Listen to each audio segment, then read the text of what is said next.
morning, everyone, and a very warm welcome to this, the sixth and final webinar in the series hosted by the Urban Development Network on monitoring. My name is Sally Nishaw, and I'm your moderator this morning, taking you through the next 2 hours programme, together with my co-moderator, Eddie Adams.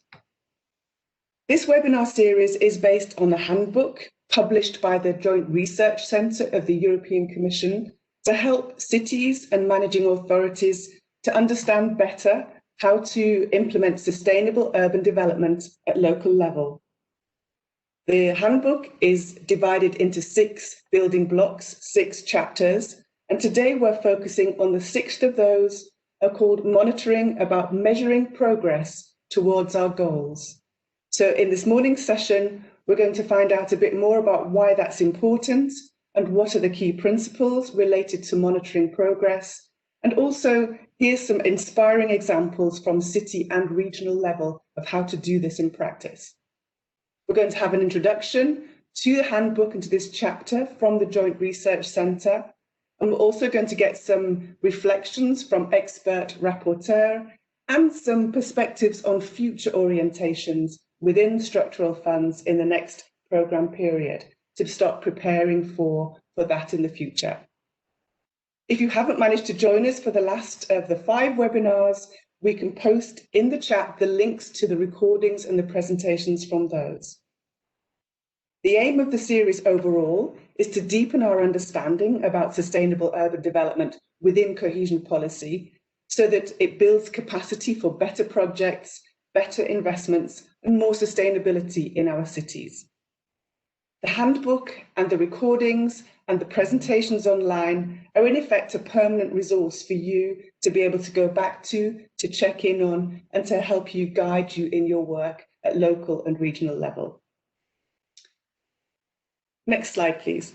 During the course of the webinar series, we want to hear from you too. We have some digital etiquette rules up on screen now for the webinar, so please keep yourself muted at all times, but bring your voice into the webinar through the chat box. We're going to be monitoring the chat. Please make sure that you post your comments to everyone in the chat bar so we can all see what your questions are. Please greet us, tell us where you are, where you're joining us from, tell us about your experiences. Feel free to post questions, either to individual presenters or in general, the kind of challenges you face when it comes to monitoring. We really want to hear from you, and we also want to know how the Urban Development Network can support you better going forward. What kind of tools, what kind of activities would help you to understand and implement sustainable practices in your work. So Eddie, my co-moderator, will talk a bit more about that in a minute, how to operate the chat and how he's going to bring that in, but feel free to start already in the chat bar. So let's just look at the programme for the next couple of hours. You can see we've got quite a packed programme with experience from all across the European Union. We're going to start with an overview of the handbook, and in particular the chapter on monitoring by the co-author, Sjotje van Heerden, who's from the Joint Research Centre. So she'll set the scene for us in terms of what the handbook has considered the key elements of monitoring that need to be thought about when we're putting together our sustainable urban development strategies, and more importantly, when we're implementing them, so we know we're going in the right direction.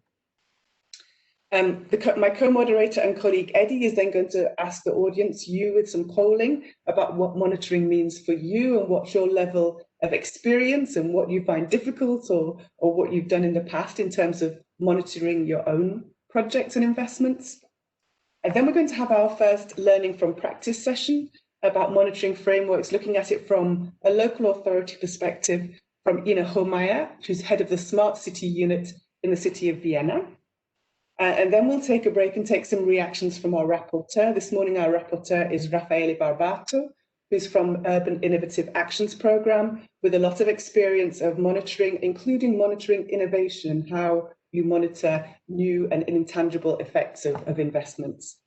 And we also possibly bring in here Peter Takac, who's from the European Commission DG Regio, who is looking at watching us in this whole webinar series and helping us to also think about the future of how we build on these experiences and these recommendations to integrate these practices and principles in our programs, in our preparations for the next program period. At around about 11 o'clock, we're going to take a break, just a 5-minute comfort break. When we come back, we're going to hear from 2 more really interesting cases. The first is going to be about how we localize the United Nations Sustainable Development Goals and connect them to city strategy. And we're going to have Verena Schwarzer from the Department of International Affairs and Global Sustainability in Bonn, who will tell us about the work that they're doing. Then we're going to have a presentation from 2 colleagues who work at different levels within the same region of Silesia in Poland. Anna Dudek and Agatha Schmitz will talk to us about the way that they monitor their investments locally, including with integrated territorial investments, and how that works at different levels, managing authority and municipal level. We'll come back at that point to our rapporteur, Raffaele, and to Peter, and get their reactions to what's been presented this morning. And Eddie, at both points, will bring in from the chat your comments and questions. So please bring them in, and you'll have the opportunity for your questions to be answered both in the chat and in these sessions where we do some dialogue with our experts. The final session will be a bit more about looking forward and with some recommendations about how you can prepare for the new programming period, especially in relation to your monitoring strategies. Then finally, we'll have some closing remarks from the European Commission and the Joint Research Centre, as this is the final in the webinar series.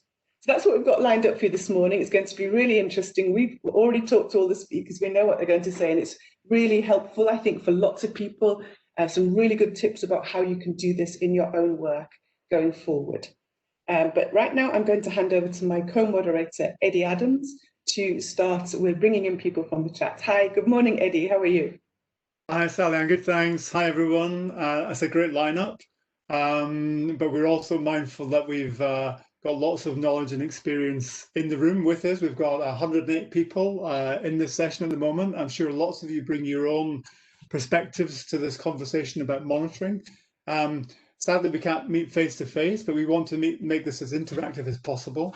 And as Sally said, we'll do that in a couple of ways. We'll have 2 sets of polls, and we'll come out to you shortly with some questions from the first set of polls. But the other way of connecting and joining in is through the chat bar, and I'm sure you'll all be familiar with this now down the right-hand side of your screen. You can make comments, you can jump in with questions. We'll be sharing some links to complement some of our speakers' presentations this morning. So please get involved. Feel free to jump in. And we look forward to the discussion with you today. But first of all, just to get a sense of who's in the room, if you've been with us before, you'll know that we ask 2 sets of questions. The second set is more about the topic. The first set is really just to find out who's part of this conversation. I'm going to ask my colleague Vasily to open up our polls and maybe pop the first question in the chat bar. And this is, as Sally said, this is our final of 6 UDN webinars. Some of you may be like our team and you've been to all 6. Some of you might have dipped into 1 or 2. So we're curious just to know how many of you are joining us today for the first time, and how many of you have attended some of these other sessions. So answer as many as you like. This is not one of these things where you can only answer one of them. So just take a minute or 2 just to tick the boxes. And shortly we'll ask Vasilis to stop the clock and share the results. And it gives us a feel for how familiar you are with this morning's setup. If you've all been here before, then we can say a bit less about what's going on. If quite a few of you are joining us for the first time, then we just need to be mindful of that. So let's just take a minute to check and see who's in the room. First session was November the 3rd, which already feels like a long time away, that first session. And it's been a fantastic experience, I think, for all of us involved. As Sally said, had a few technical hiccups along the way. Fingers crossed this morning. So let's see. Vasilis, can you maybe?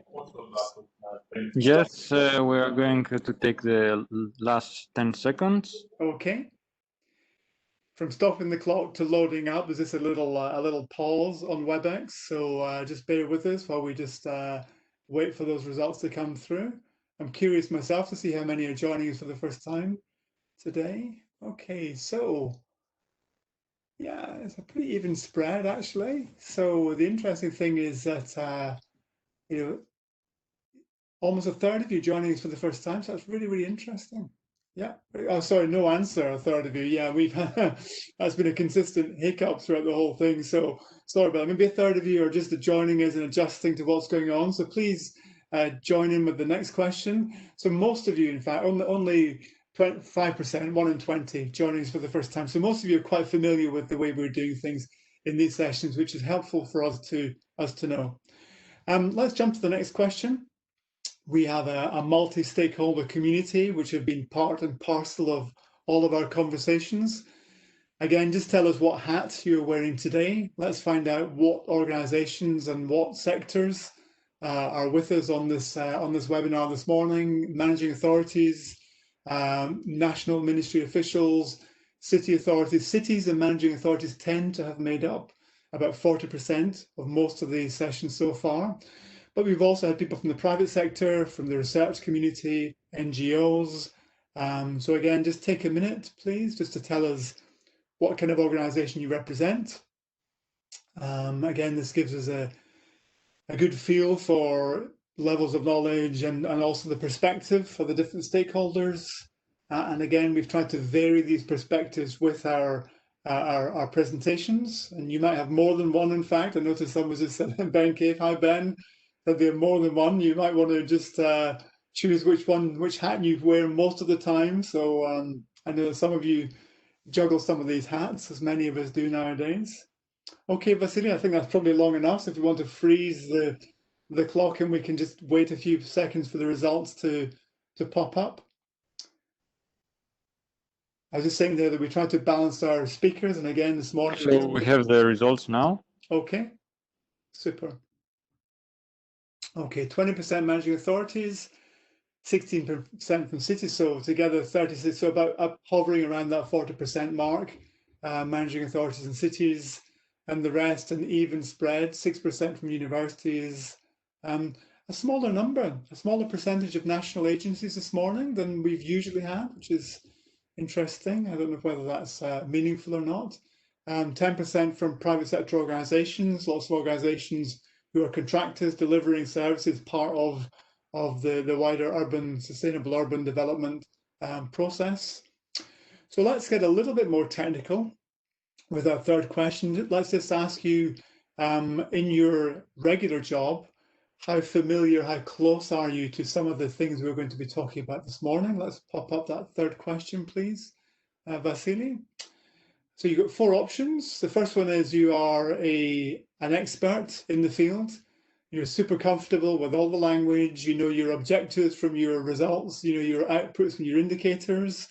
You're familiar with the lexicon and are very comfortable with some of the theoretical frameworks. Alternatively, you might not be a specialist, but you've got a pretty good grasp of the key concepts, monitoring frameworks, the principles, so you're comfortable in these kind of conversations. If it gets technical, you know your way around the landscape. Third one is you're more comfortable leaving this to others. Maybe you'll have colleagues who specialize in this, and you're very happy to, quite comfortable to pass that ball out to someone else. And the fourth one, which is a little bit of a joke on our side, so you might think actually maybe I'm in the wrong place. So if you are, we've closed the doors. It's too late to leave. So sorry, you're stuck with us for 2 hours. But seriously, if this is new to you or you're here to learn, we're super relaxed about that. I'm very happy, in fact. So Vasilis, maybe that's enough time. We can just close that and begin to see the results. Yes, we are getting the 10 last seconds. Thanks, Vasily. I'm curious to see, and our speakers, I'm sure, will also be very interested to see the results of this one, because it does maybe shape a little bit. So, wow, good. Almost 1 in 5 of you are experts by your own definition, which is great. And another 40% of you are pretty comfortable. So, you know, well over half of our audience familiar with the topics we'll be talking about this morning. I should say we are trying to keep things transparent and to try and demystify. So if we do lapse into jargon, do you use phrases you don't understand? There are no silly questions. Feel free to jump in and pop those on the chat bar. As part of our role today is just to unpack some of these things. Okay, that's fantastic. That's really, really helpful. I'm going to hand back to Sally, and after Shurcha's input, we'll come back with a few more questions. Thanks a lot, Sally. Thanks, Eddie.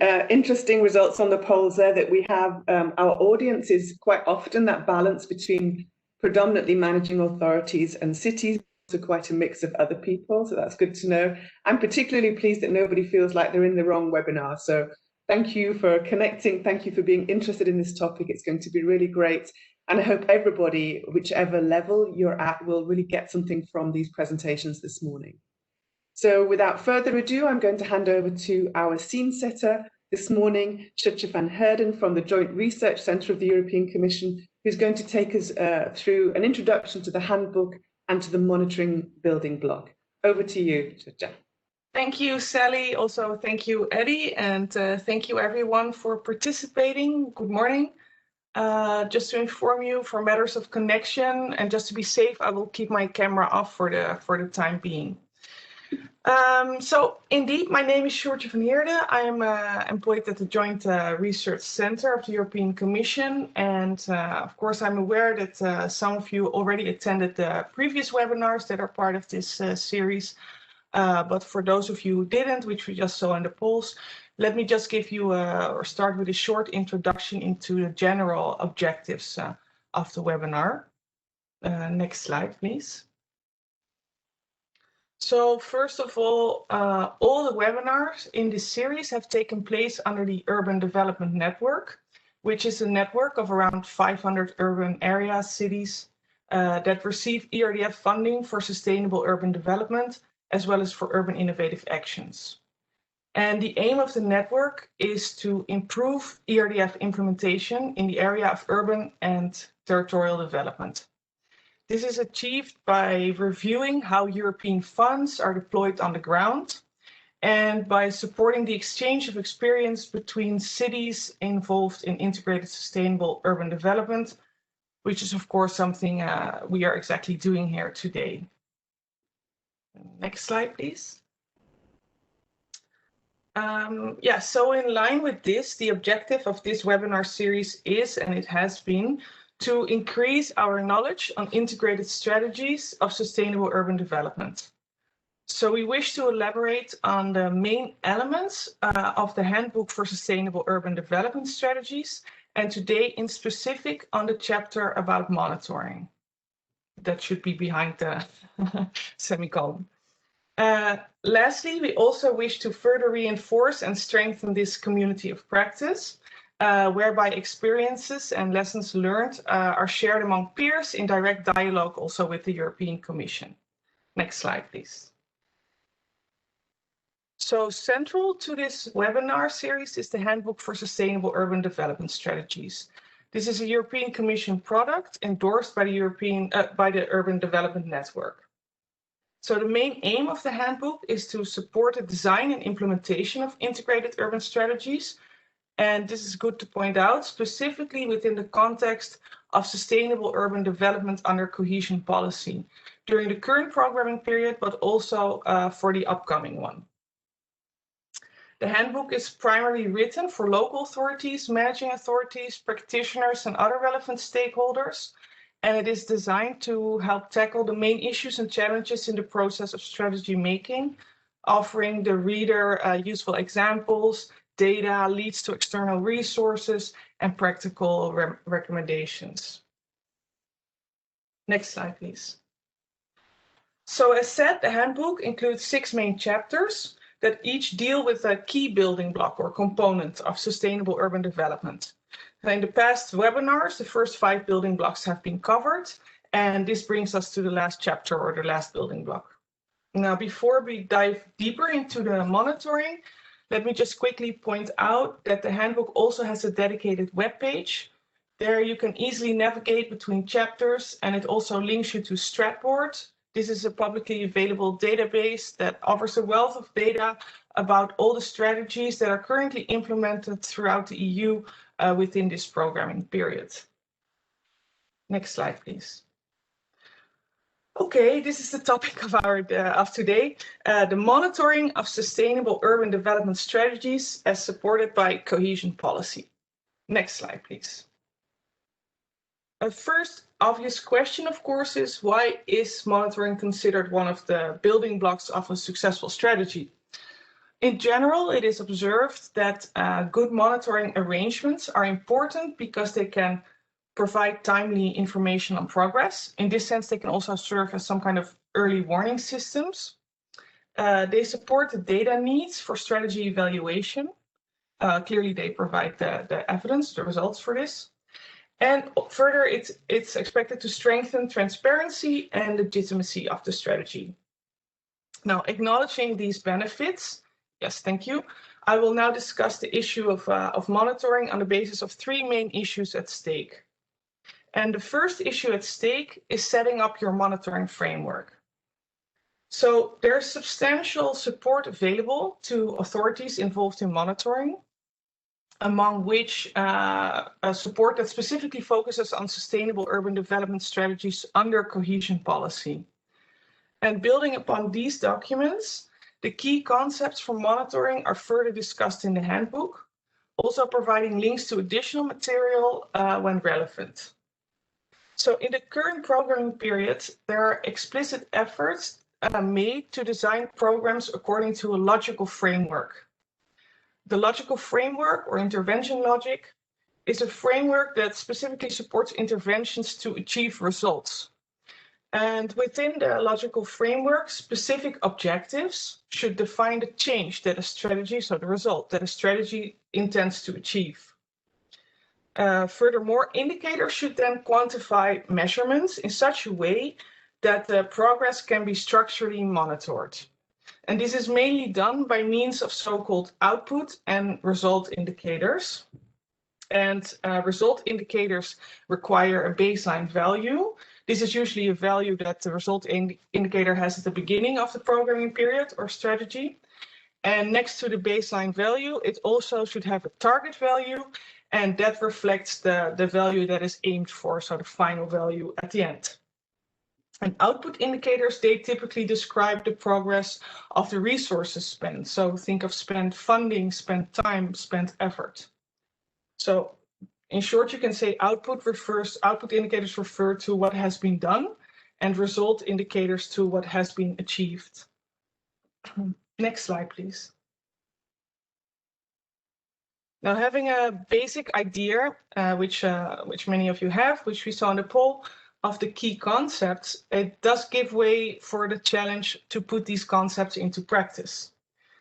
In this respect, it is recommended to closely follow this logical framework. And that is to say, you should really start from an assessment of the need that has to be addressed or that needs to be addressed. Further then, you identify the results to be achieved through interventions that will fulfill this need. So you depart from the need.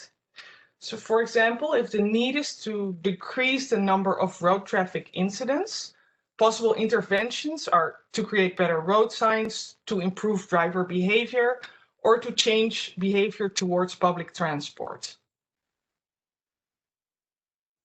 After this has been, the intervention has been set, you need to clearly define specific objectives. In this respect, it might be helpful to phrase the objective by using a verb that expresses change. So to reduce or to improve. Thus, a specific objective in this example could be to decrease the number of road traffic incidents on the city ring road.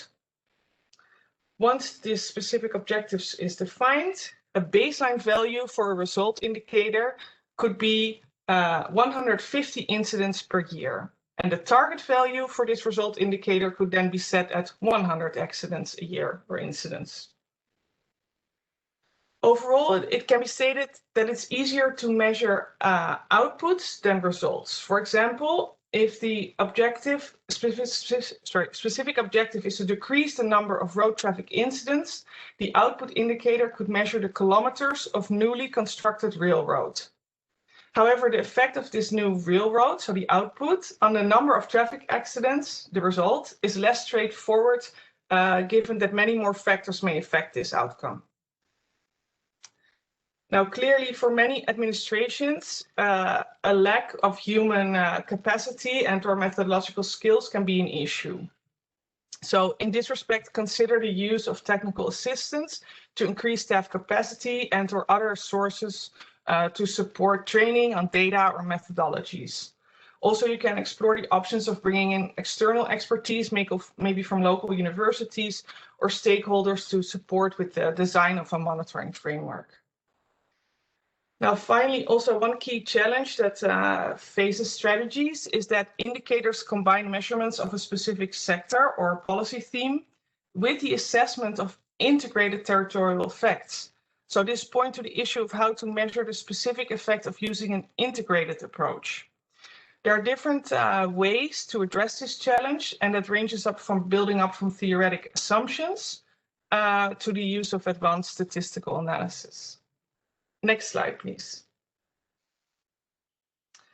Now, for the second issue at stake, in general, it's believed that to capture all effects from a strategy, data has to be collected across sectors and in different ways. That is to say, strategies can produce tangible and intangible effects. Examples of tangible effects are an increase in households that live within 500 meters within a public transport stop, or a decrease in air pollution. A less tangible result that can be increased social cohesion in the neighborhood or an improvement in the perceived quality of life. So whereas intangible effects are often measured using qualitative data, so measuring attitudes and beliefs by means of surveys or observational methods, tangible effects are generally measured by using quantitative data, so expressed in numbers and in counts. Next slide, please. So clearly, it's a challenge to capture all relevant effects of the strategy and to cover all dimensions while managing the data. In this respect, especially intangible effects can be challenging to monitor. However, it is possible to amend them to more qualitative data. For example, by using a rating scale, whereby respondents are asked to agree or disagree with a statement or a belief using a 5 or 7-point answer scale, thus quantifying attitudes or beliefs. Especially when you do this, it's also important to take timing into account, because some effects require time to become visible, particularly for intangible effects such as trust. Also, seeing how many data would be good to collect, it's recommended to invest in cost-effective data gathering procedures and methodologies. For example, see how far data already collected by the city, regional, national, or statistical sources can be used. And also more and more open urban data sets are available based on cities participating to data sharing programs. So finally, once you have collected the data, it should be structured for easy use and management. For this purpose, you can create a report that will provide an easy-to-read overview of the key monitoring data, showing your current status and progress towards targets for the various indicators in a visually appealing way. Next slide, please. So another broader challenge when monitoring strategies is to align the objectives and goals that have been set at different administrative levels, to align your objectives to objectives set at different levels.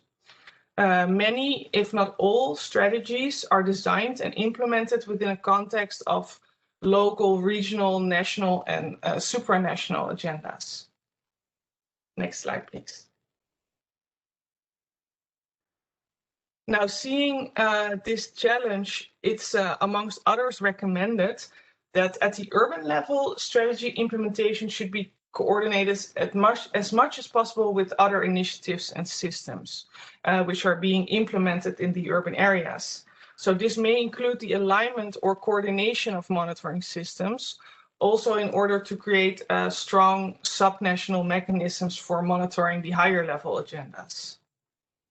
And specifically in terms of monitoring the effect on sustainability, the framework developed by the Global Agenda for Sustainable Development includes 17 Sustainable Development Goals, the SDGs, to be monitored using more than 200 indicators and almost 200 targets. So the SDG 11, as you probably know, it concerns the sustainable cities and communities. And this specifically addresses the monitoring framework that relates to urban settlements, including aspects like housing, mobility, governance, water, and rural and urban synergies. Also, other SDGs include urban-based targets. So the alignment of SDGs at local level can be achieved through a scale-down process that is known as localization. In this respect, the Joint Research Center, in cooperation with DG Regio and UN Habitat, is working on monitoring the urban dimension of the 2030 Agenda for Sustainable Development. And to this end, also European Handbook for SDG voluntary local reviews has been developed, which is publicly available, providing key examples of official and experimental indicators, which can be useful in setting up an effective SDG local monitoring system. And also other organizations like the Reference Framework for Sustainable Cities and the OECD provide useful guidance for localization. Next slide, please. Okay, so relating back to the challenges, components, and aspects of monitoring I've just discussed. In this webinar, we will also hear back from those, I think, while also bringing their own expertise, because we will hear more in the sessions from experiences on the ground, and in specific from Vienna, Bonn, and Slicia. So I'm looking forward to that. So next slide, please. And hereby I have come to the end of my presentation. So thank you for your attention, and please use the chat for any questions you may have. And also feel free, if you are not comfortable with the chat, to send me an email, and I will gladly come back to you. Thank you, Sally. Over to you. Thank you so much, Sucha, for that really clear and comprehensive introduction. I think we can take already quite a lot from that about starting from need in cities, different ways of gathering data, and also for me, clarity about what we're measuring. And some of those concrete examples you gave really help us to understand the differences, I think, of what we're trying to achieve and what's important to measure. So please do keep your questions coming in the chat for Sucha and for the next speakers. And I'm going to hand over to Ed to do a short poll on your experiences of monitoring. Over to you, Ed. Thanks, Sally, and thanks, Christine. Clev has already put a question about open data in the chat, so thanks for that. So just as we say, keep those coming in. Please remember to put the Everyone tab, because we had a problem in an earlier session where some questions were disappearing because it was not so clear on WebEx, so it's right down at the bottom. So make sure you send it to the right place. So let's just get a little bit more specific here. Let's ask. We've got two questions for you. They both relate to your experience of monitoring. Maybe we can just see the first one, Vasilis, and I'll just talk it through once people can see it. That's probably the easiest way. So this is just trying to find out from your experience, and so Georgia talked about the concepts of the monitoring framework, and that was a really clear presentation, so a very helpful start in terms of framing this morning's session. But tell us which of these you're used to working with in your projects, and it might be all of them. You can tick as many as you like. So have you got an urban framework? Are you looking at something which is more on the managing authority operational program level? Is it national? Because we talked about multi-level governance in session 3, and we know that all of these things are interlinked. They're not separate and standalone. European framework, Eurostat was given as an example there. The SDG goals we've referred to, we'll be hearing from Bonn later, talking specifically about aligning their city strategy and then monitoring with the SDG goals, or none of the above. So again, you don't just have to give us one answer, because we're mindful that you might be working on a number of these, but just take a minute or even a few seconds just to tick the boxes that are relevant. And then I'll ask Vasily to share the results. We've got a couple of links on the question which Christine asked. We've got a couple of links on open data on the Commission's Eurostat resources, and some of the links on open data for SUD report, support. We've also got the Stratboard web tool, which we'll share later on the chat too. So there are lots of resources here to share with you this morning. So Vasily, should we stop the music and have a look at the results? Yes, right now we're going to take the results. I would expect this to be a spread. Yeah, it's yeah, okay. So urban framework 22%, OP, so it's related to the ESIF and the structural funds 29%, so a high proportion there. But also we've got the national framework is highly relevant. The UN sustainability goals also featuring in there. So most of you familiar with and working across these different frameworks, that presents a challenge in itself sometimes, as we'll be hearing this morning. But that's really helpful for us. I'm sure it'll be helpful for our speakers just to understand your perspective on this. So let's go to the second and final question, in fact, from this second set of polls. And this is really just about barriers. And just as these barriers come up, again, we're asking you to choose two of these, so you have to prioritize a little bit. These are the barriers which cities face in relation to the topic we're discussing this morning. First one is the lack of understanding of some of the things which Sergio has just been talking about, the concepts, the principles, the idea of the framework. Second is this. We talked about tangibles and intangibles, and sometimes the added value of the integrated approach is not easy to measure. It's a tricky concept to calibrate, so that's perhaps an issue. Adopting a strategic approach, that was our focus in our first webinar, but we know that the frameworks are linked to strategies, that all of these things are interconnected.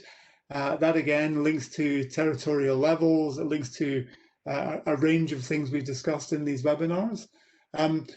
Making the results accessible, making them meaningful, making them understandable and impactful to people throughout organizations is quite often more than a communications challenge. Intangibles we talked about, so Sergio gave an example of behavioral changes, very hard to measure the impact quite often of behavioral shifts.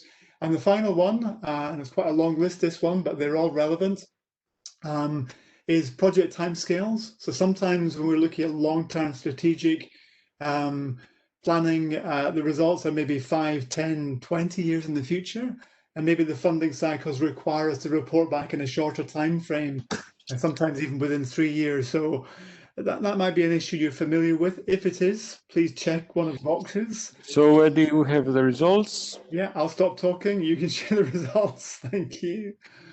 Okay, so the biggest one there is the measuring intangible effects. That's really, really interesting. Understanding monitoring, so the technical dimensions, that's useful to hear. Again, we'll be talking about that this morning. This added value of integration. So again, there's a relatively even spread. D, which is the one about making results accessible to staff, seems to be the one which is the lowest, but all of the others feature quite highly. So again, that's really useful to see. Useful for our speakers. Sally, I'm going to pass back to you there so you can link us into our first speaker, and we'll maybe come back to some of these points in our discussions later in the session this morning. Thanks. Thanks, everyone. Thanks, Ed, and thanks for those who participated in the polls. It's really useful for us to see the level of knowledge and what your challenges are in relation to connecting and aligning your frameworks to at different levels, but also these barriers to a good monitoring system, which are due to lack of understanding, technical ability, measuring intangible effects. And I think our speakers are going to throw some light on all of those this morning. I'm pretty confident about that. So now I'm going to introduce with great pleasure the first learning from practice speaker, who's going to talk about really the experience at city level of introducing a strategic framework and what we can learn from their experience and transfer to our own. So I'm going to hand the floor to Ina Homeyer, who is head of the Smart City Unit in Vienna, Austria. Over to you, Ina. Hello, good morning. I'm happy to be here and that I managed all technical issues. I managed to put my video on and to remute me. I'm really happy. Yeah, I'm here to explain you a little bit how we are dealing with the monitoring in the city of Vienna, and especially with our smart city monitoring. Vienna Smart City Strategy is our strategy for sustainable development, focusing on climate protection, CO2 reduction, and all relevant areas in the urban context. So how we do this and to steer into the right direction with, we need a regularly monitor, and how we do this I will present today. Next one, please. Here we are already. In 2011, we started with the Smart City Wien initiative. As I said, it's a sustainability initiative focusing on energy efficiency, on climate protection. In June 2014, we have adopted by the City Council our first Smart City Wien framework strategy. It's a long-term strategy with objectives till 2050 and an integration of the European Union climate and energy policies. It's the umbrella strategy for different sectoral policies, plans and programs. It's interdisciplinary, linked to individual thematic areas. It has a coordinative task undertaken in a cross-cutting manner, and it's sort of a flagship of the city of Vienna. It underlines our credibility and our priorities. Next one, please. So as I said, 2014 was the first framework strategy. We have monitored in 2017 and 2019, we have adopted our strategy, and I will show you later in what circumstances we cities live and what we have to face, what challenges, because it was foreseen to start with the monitoring of the framework strategy right now, but I will tell you later what we are going to do now and why. Next one, please. So how did we do it? Monitoring is, of course, did we reach our objectives? It's a steering instrument and a dialogue instrument. So we had a conceptual and testing phase, which was done in an exploratory project called Smart Monitor. It was coordinated by the City of Vienna, by my unit, and was nationally funded. The goal was to develop a monitoring concept for the smart city strategy. Key steps included the development of indicators for the targets defined in the framework strategy and the conceptualization of a monitoring process, because it was the first time that we have undertaken such a holistic and cross-cutting process. So the first monitoring process not only served the purpose of taking stock of the status quo, it also created a platform for exchange and cooperation. And this was enormously important because it really was sort of a starting point for people to exchange ideas and to work together, and for them to understand what their role is in the transformation of a city towards climate neutrality. Next slide, please. For every single objectives defined in the strategy, indicators were established beforehand to serve as parameters, evaluating the extent to which respective objectives was attained so far. So for qualitative objectives that cannot be measured by one single parameter, a set composed of several indicators was compiled to permit a summary assessment of the attainment of the respective goal. 1/3 of the objectives of our strategy were formulated in quantitative terms and comprised easily measured specific target values. Accordingly, attainment of the objective was able to be mapped by a single indicator. By contrast, the majority of the objectives consisted of qualitative, mostly extensive descriptions. Here, the individual indicators were grouped together in sets, a synopsis of which enables adequate mapping of the subject area and ultimately an assessment of the degree of attainment. Existing surveys and reports of the city of Vienna proved the basis for this data compilation. So this was enormous important for us, that we didn't want to invent something new, but that we want to build on what we already have. The attainment of the objectives was monitored by teams of experts drawn from different municipal departments who brought their respective specialization and perspective to the discussion table. Next one, please. Organizational capacity and collaborative structure. You can see here the respective parameters for the indicators were collected by the data providers and interpreted by the respective objective evaluation team. In addition, a qualitative evaluation was conducted, which summarized the main findings for the respective individual objectives and set them in context. On this basis, the objective evaluation teams were able to assess the degree to which the objectives had been attained and in further action required in order to attain them. In the interest of ensuring maximum transparency, all the indicator values and qualitative evaluations were recorded in data sheets accessible to all participants and made available via an online tool. Next one. Organizational capacity. The participants and stakeholders, a total of 120 experts from around 50 municipal departments, we have around 70, funds, enterprises and companies of the city of Vienna, as well as all its administrative groups participated in this first monitoring cycle. So it was enormous that we were able to define and manage this monitoring bottom up and internally in the municipality. Next one. So what was the result of the consequences of the monitoring? First of all, we realized that we need a revision and an update of the framework strategy. We realized that we need, because in the meanwhile, after the first adoption of the framework strategy, there was the Paris Agreement. So we realized that we need to be more ambitious.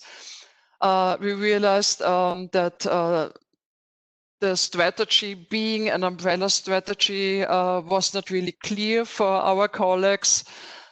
We realized that there was not a common understanding, that it was not a strategy where everything was smashed into it, but it has a focus on climate action and resource conservation and decarbonization, but through the combination and interplay of quality of life together with social inclusion,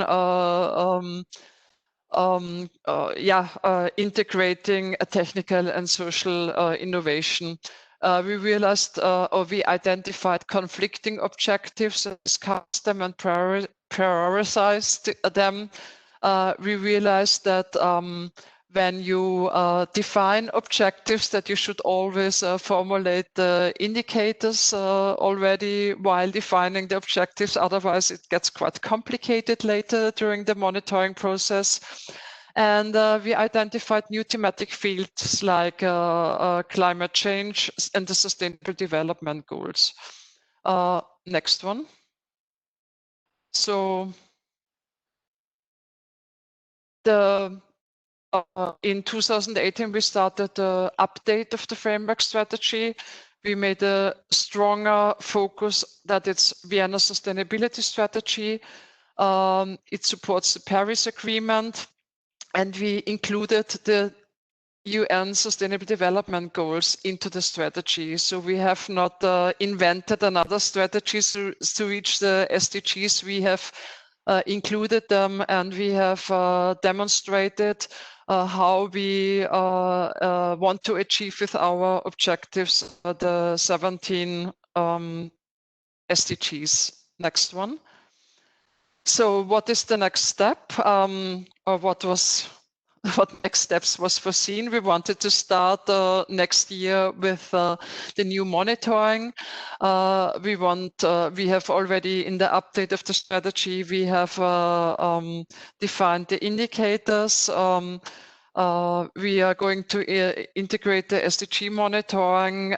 We have started to work on a climate budget, an instrument to fulfill the climate goals. And rather said at the beginning, a lot changed for us now because we just had elections and we have a new coalition. And in the new program of the coalition, new objectives are foreseen, which I'm very happy about, but which means that I need to update the strategy again before starting the next monitoring process, because we want to make Vienna till 2040 climate neutral. So we have to make a lot of changes, and we want to integrate as well more the vulnerable groups, the needs of vulnerable groups, and as well the consequences of the COVID-19 pandemic, which means that especially regarding economy, we really have to focus more on rebuilding the city in a sustainable way. Next one. If you have any questions, you see here and on the next slide the links to our documents. So you should find all answers here. And of course, you can contact me. Thank you for the attention. Ina, thank you so much for that. That was a race through what Vienna's been doing in the last few years, and it's really impressive. And I think one of the things that came out for me as well was how this form of monitoring system supports cross-departmental integration, which is the subject of one of our other webinars and one of the other building blocks of sustainable urban development. And also the fact that you're a learning organization and you're willing to share your learning in this way is fantastic. So people don't have to make the same experiences as Vienna. They can already think about what the advice you're giving in terms of that moment when you stopped and thought, what can we do differently, which was great. And for me personally, and as Ed put in the chat, always good to hear about Vienna's gender equality policies, and the fact that you collect data segregated by sex makes it much easier to understand what the city is doing and how to monitor that. So always a front runner city, Vienna, in so many ways. So thank you very much. There's some questions for you coming up in the chat, which Ed will bring in shortly. Yeah, there are some. I see them. So firstly, we're going to go to Raffaele, then Ed will bring in those questions for you. If you just hold tight for a minute, Ina. So first I'm going to bring in Raffaele, our rapporteur. Raffaele, we've heard, hi, can you hear us okay? Yes, morning. Hi, good morning. So this is Raffaele Bernardo from Urban Innovative Actions. Many of you may already know him. And first I'm going to ask Raffaele to give us any reflections he has from listening to Sucha and to Ina with those kind of principles, but also the experience of Vienna on monitoring. Over to you. Yes, thanks, Sally. Good morning, everyone. It's a real pleasure to be here today with you, and mainly because actually there are so many points in this first presentation, but basically in the whole handbook that really resonates with our experiences at UIA with the monitoring and the evaluation. And this is because basically what we call the measurability of results is a key dimension of the UI project, because while we operate at a scale which I would define a kind of somewhat of a complex project, so somewhere in between the strategy and a single action, this measurability of result, it's not only a key criteria for selection, but is also something that we are really pushing and trying and inviting cities to apply somehow also in an innovative way on the ground while implementing their UI project. And because some of them are really trying to be innovative also in the way they are organizing their monitoring and evaluation, we decided recently to launch a study in order to collect and isolate these good practices that the study which will be published soon and which we hope will be of inspiration for other cities that are preparing for the next programming period. Now, back to these first two very interesting presentations. The first point that I would like to pick is this idea of building a common understanding around the monitor and the evaluation. And I believe there are several levels of understanding that we need to make sure to achieve across all the actors that are involved in this type of activities. The first one is quite basic. I think that there is a need to really have a common understanding about the purpose of the monitor and evaluation. And here, unfortunately, what we see from our perspective is that in many cases, cities are still perceiving and considering these as more as a bureaucratic and administrative exercise rather than a real learning experience in order to improve policy design and policy implementation. The second level of understanding here is what I define as etymological understanding. And this starts, first of all, about clarifying that monitoring and evaluation are not the same thing, because in many cases we hear them being used a little bit interchangeably. We know that there are two things, they are both highly interconnected, but we need to make sure that we are not falling in this trap of just mixing everything. The second level of etymological understanding is about the single wording that we use. We see many times cities still making confusion between the concept of outputs, result, outcomes, impacts, and here I must be honest that sometimes these overlapping versions of guidances that sometimes are released even from the European Commission sometimes add a bit of the need to really, once all these previous elements have been clarified, I think there is also a need for a common understanding about the so-called intervention logic. We need to make sure that all the people that are working around a strategy or a project, they have the same understanding about this chain of causes and effects that we want to monitor and evaluate in order to make sure that we are all looking at the same things, and we are sure that we can also define some kind of methodological approach to the way that we are structuring the monitoring and evaluation. So my first point is really about this need of a common understanding, which I've seen is also one of the main challenges that participants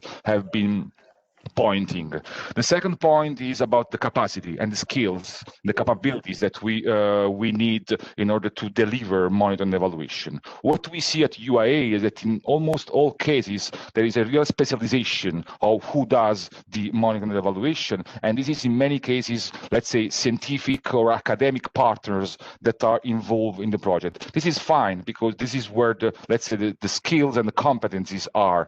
The risk sometimes is that then this might become a bit disconnected from the real purpose of the monitoring and evaluation, which is about improving delivery and design of policies. So my point here is that while it's good to have this specialization and also the independency of the people that are doing the monitoring and evaluation, we need to make sure that within the city there is skills and capability, first of all, in order to avoid disconnection, but also in order to make sure that there is a proper ownership of the results of the monitoring and evaluation, and there is also the capacity of using then creating this what we call the learning loop, to make sure that then the results and the findings of the monitoring and evaluation are taken on board by let's say technicians, and even more importantly by politicians, because this is then at the end of the day the decision makers regarding the sustainable urban development. My last point, and then I will stop here, is indeed this is challenging about monitoring and evaluating integrated approach. UI projects are supposed to have such an integrated approach, so we ask them to try to cover as much as possible the different pillars and different dimensions of the sustainable urban development. What we see, it's very complicated to find proxies or indicators that are able to really look at this element of integration. So what do we see? It's what I call a more kind of pyramidal approach, in the sense that what we have is projects that are, first of all, monitoring and evaluating each single dimension of intervention. So they are looking at the social impact, the environmental impact, and the, let's say, economic impact. And then they try as much as possible to create connections between these three different dimensions. And here, I think that the prompts and the examples that are in the handbook about meta indicators or proxies is something which is good, but I mean, we need to recognize that this is still quite complicated and quite difficult for the cities, at least from what we see at UAE. And I'll stop here for now. Thanks so much, Raffaele, for some really great points there. I think it's really interesting your focus on number one, understanding, and number two, capacity, which together can lead to more ownership and people understanding the value of monitoring and not just leaving it over there to people who understand it. And definitely issues around vocabulary, like sometimes you need a glossary of what each term means, and they're not always the same across different systems, and that leads to people feeling very freaked out by monitoring systems sometimes. So thank you so much. We're going to bring you back shortly, Raffaele, but I'm going to hand over to Ed. We've got a few minutes for questions before we go to the break, and I see there's some great questions in the chat. So Ed, I'll hand over to you to lead on those. Yeah, thanks a lot, Sally. Yeah, there are some brilliant questions actually. So we may not have a chance to cover all of these live like this, but we will pick them up. So don't worry, they won't get lost.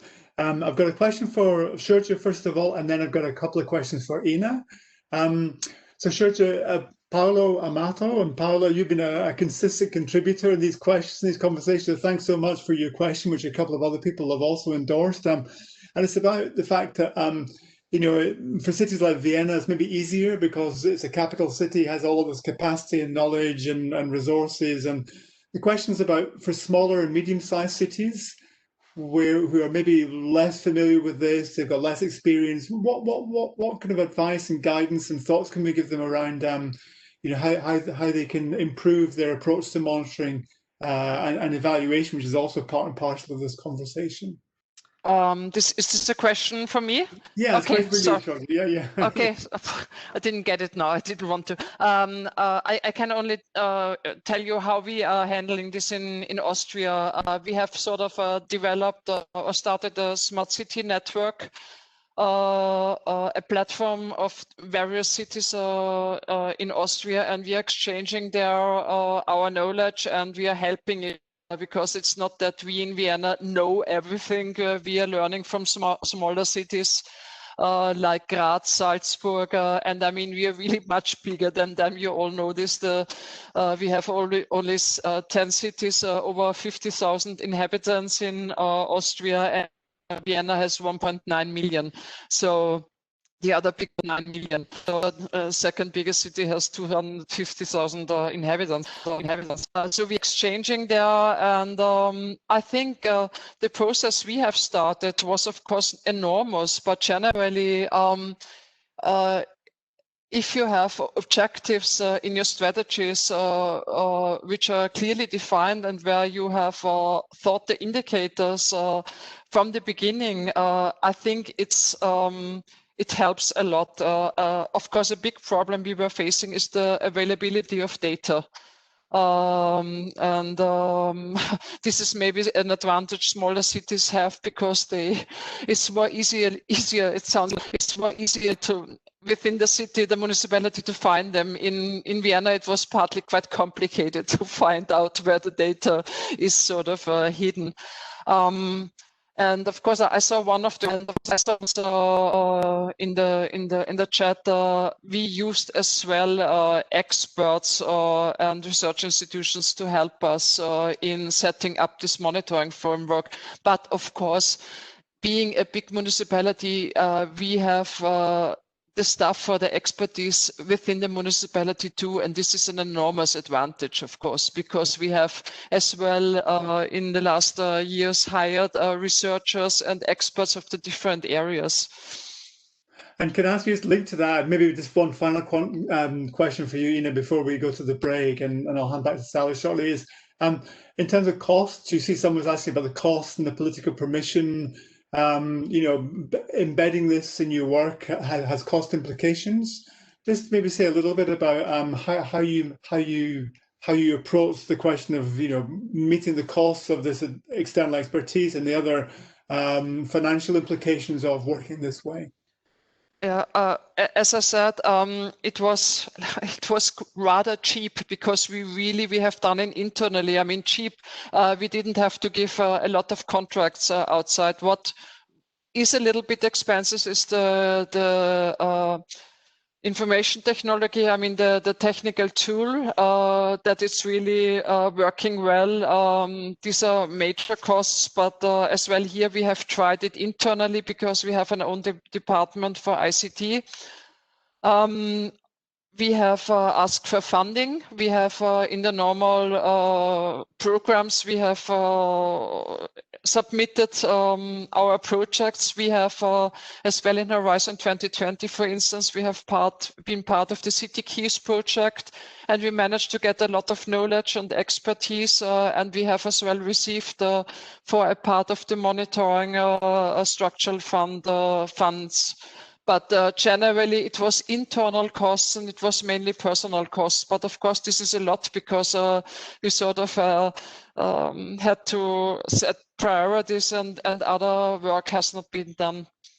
Okay, thanks a lot, Ina. And I just invite you, Ina, maybe to jump into the chat after the break and maybe, and pick up some of those questions individually because there's too many for us to have handled here. So thanks for such a stimulating presentation, which has clearly triggered lots of interest and questions from our audience. And there's also a question about the SDG monitoring links. I think Sally will be going into that with Bon later on. So thank you, Ina. I'm sorry, Shurja, I wasn't able to bring you in there, but we can hopefully bring you in the next set of conversations. I'll hand back to Sally now just to wrap things up before the break. Yeah, thanks so much. Great presentations to start the morning. Keep your questions coming and we will pick them up. We can bring some of these in after the SDG presentation and at the end as well.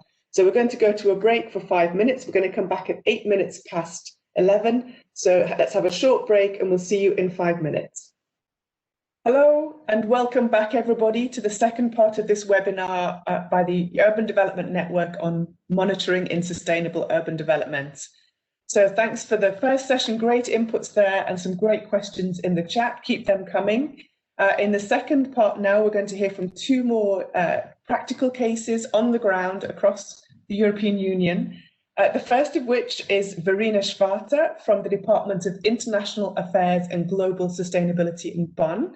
And Verena is going to talk to us about the way in which her city has started the process of localizing the Sustainable Development Goals. It's something that's coming up quite a lot in the chat, something that a lot of cities are now embracing and embarking upon. So we're really looking forward to hearing from your experience, Verena. Over to you.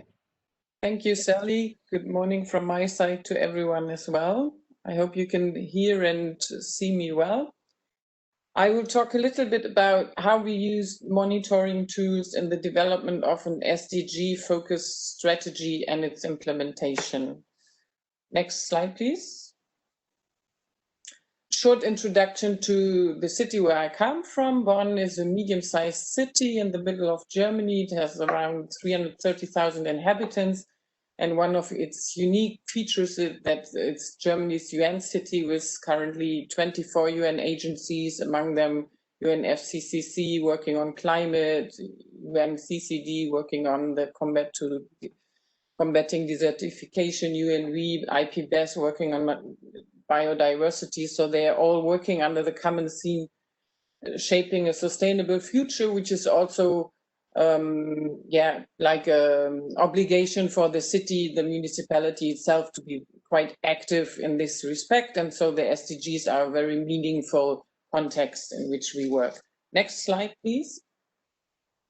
We started in early 2016 to develop a sustainability strategy in the context of the SDGs. We also took into consideration other umbrella strategies, the German sustainability strategy and the sustainability strategy of the federal state of North Rhine-Westphalia, which is the region in which Bonn is situated. And we started with a process to translate the 17 SDGs in the context of the national and the regional strategy into 12 thematic areas of municipal action. And then we did a baseline to see where we are. And we did that with a quantitative and a qualitative analysis. And in the quantitative analysis, we used 20 indicators in core areas of sustainable urban development that are available for free from IT North Rhine-Westphalia. So that's something that is accessible to all the cities. But we also used another around 25 indicators from Bonn's sustainability reporting, which are individual indicators that are taken here locally. But the sustainability reporting exists since 2005, but so far it was very unconnected to concrete policies or strategies. It was more giving a picture of what is going on in Bonn, but it was not really feeding into strategies. So yeah, this was basically the start of bringing these things together to have an evidence-based policy strategy. Next slide, please. And this is a short look on the qualitative analysis, because we felt that the description or the depiction of the picture only with quantitative data would not be sufficient. So there was a very thorough analysis of the existing concepts, the city council decisions that were very relevant for sustainability partnerships and model projects that the city was doing. Next slide, please. So what I described before was the baseline that we did, on which we developed the sustainability strategy and on the basis of which we adopted and shows our 6 priority fields. Maybe you shortly go back to the first slide before, sorry. And then we did this SWOT analysis looking into strengths and weaknesses, opportunities and risks.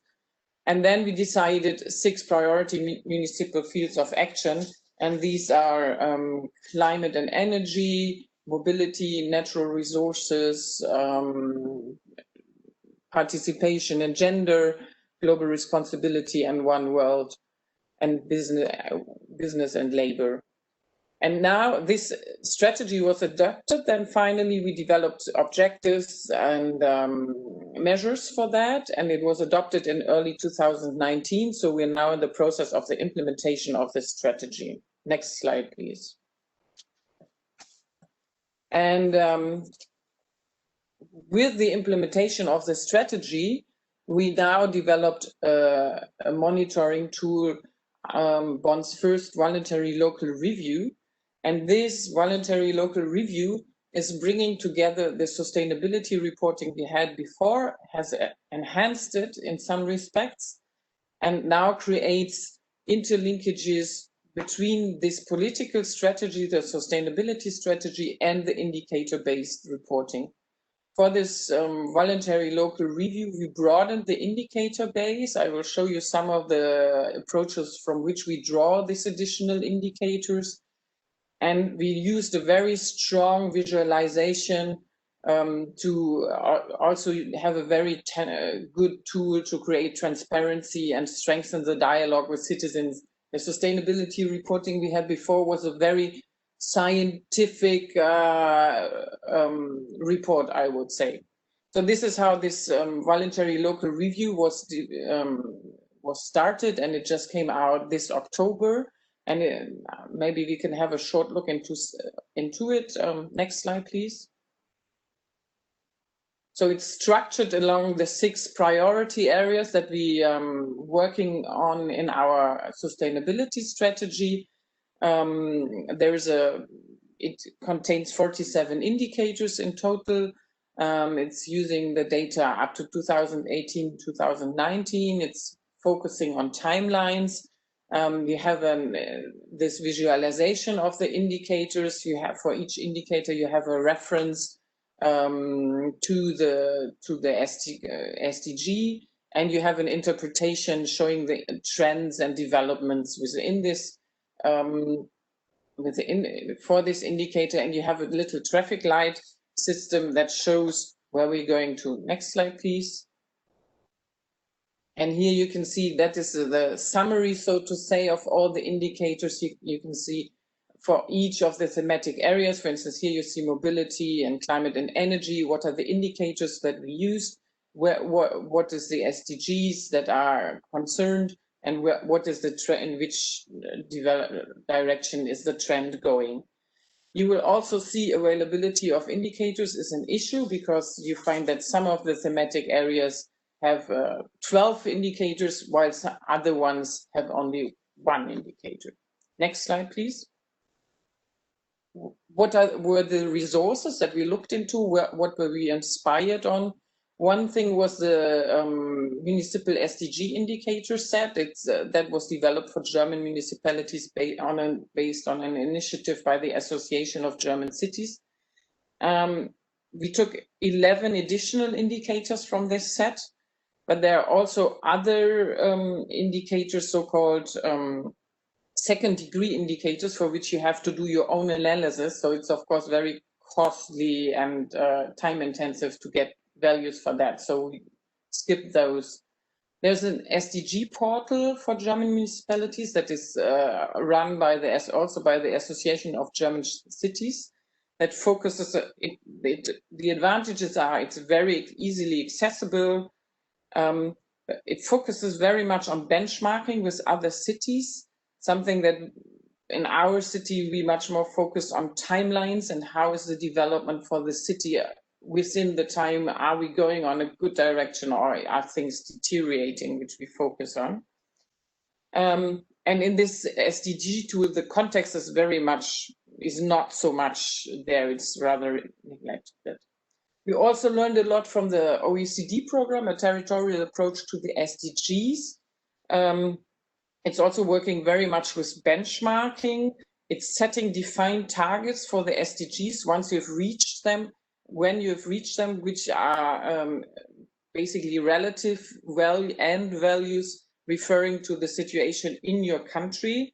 I think that's something you can discuss as well. For us, a big challenge was that the OECD tool is actually focusing on functional urban areas and not so much on the legal entities, so the city administrative boundaries. So the values do not reflect the area that we basically are responsible for. What we see is that a lot of these sustainability criteria are also becoming interesting for budget planning. We are now introducing sustainability criteria in 4 pilot areas for our next household 21-22, and there we're looking into the same figures. We also have a request from the councillors to include more CO2 emission indicators into for every council decision. So there we also have a strong incentive to look into this more closely. Next slide, please. What are the benefits of localized SDG monitoring? We see that it can be used as a strong communication tool. It demonstrates the role of local governments, locally as well as internationally, and it creates opportunities to feed into the national WNR, something that we look in Bonn very strongly into, since Germany will present its national WNR next year in 2021, and we hope that the cities can play a strong role in this. We are working on this at the moment with the German Association of Cities and the Council for Sustainable Development. But we also see that aligning this local WLRs with regional national WNRs and to use responsive data sets still remains a challenge, and that collaboration is essential in this whole process. Next slide, please. My recommendations would be to get started with what is there. A lot of data is available for free from other statistical offices. Don't make it too complicated. A good visualization would help.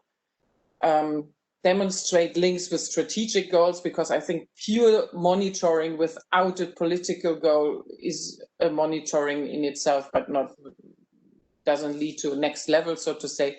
And I think a thing that was mentioned in the chat also already is, for instance, include new approaches with civil society, for instance, use open data labs that are able to do tremendous things. That's something that we are looking into at the moment as well.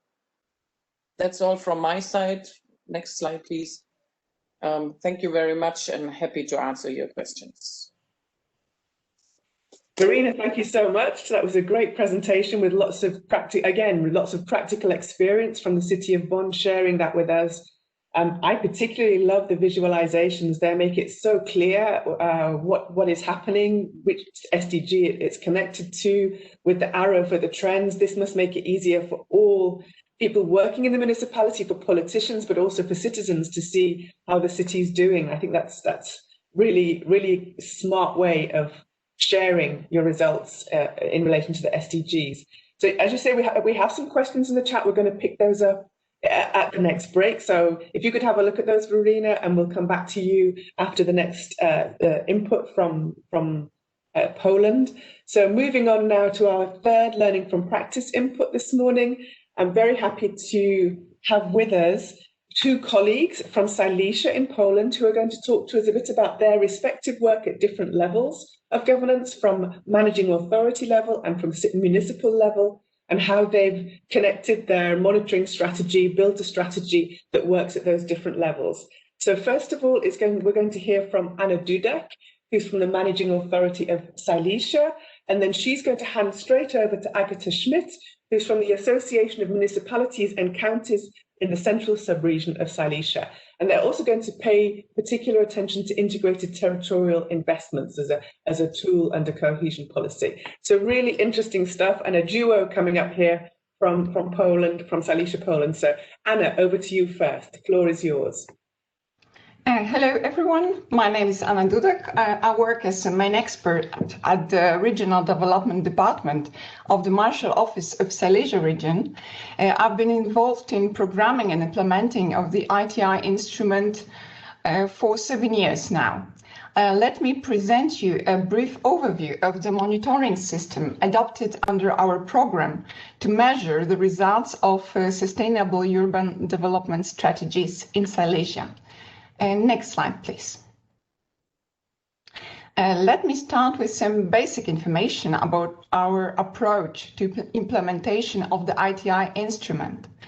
A strong territorial dimension is one of the key principles of conducting regional development policy in Silesia. Since the year 2000, we've been implementing different territorial instruments to better address the specificity of our 4 subregions. The word integration is a common theme of our activities, including integration of different kinds of territories, with a strong emphasis on urban areas, which covers about 77% of our region territory.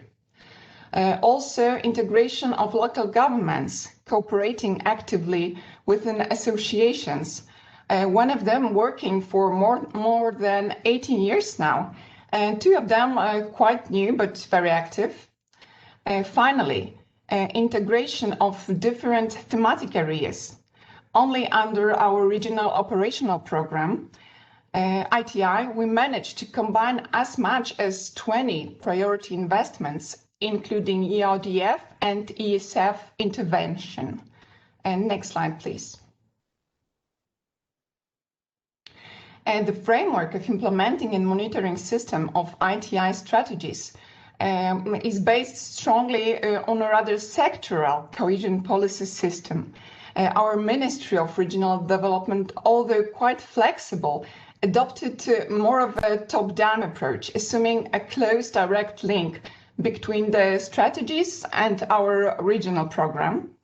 The wide scope of intervention within our ITIs have made us monitor 13 strategic indicators, 54 output indicators, and 26 result indicators, which is quite a lot.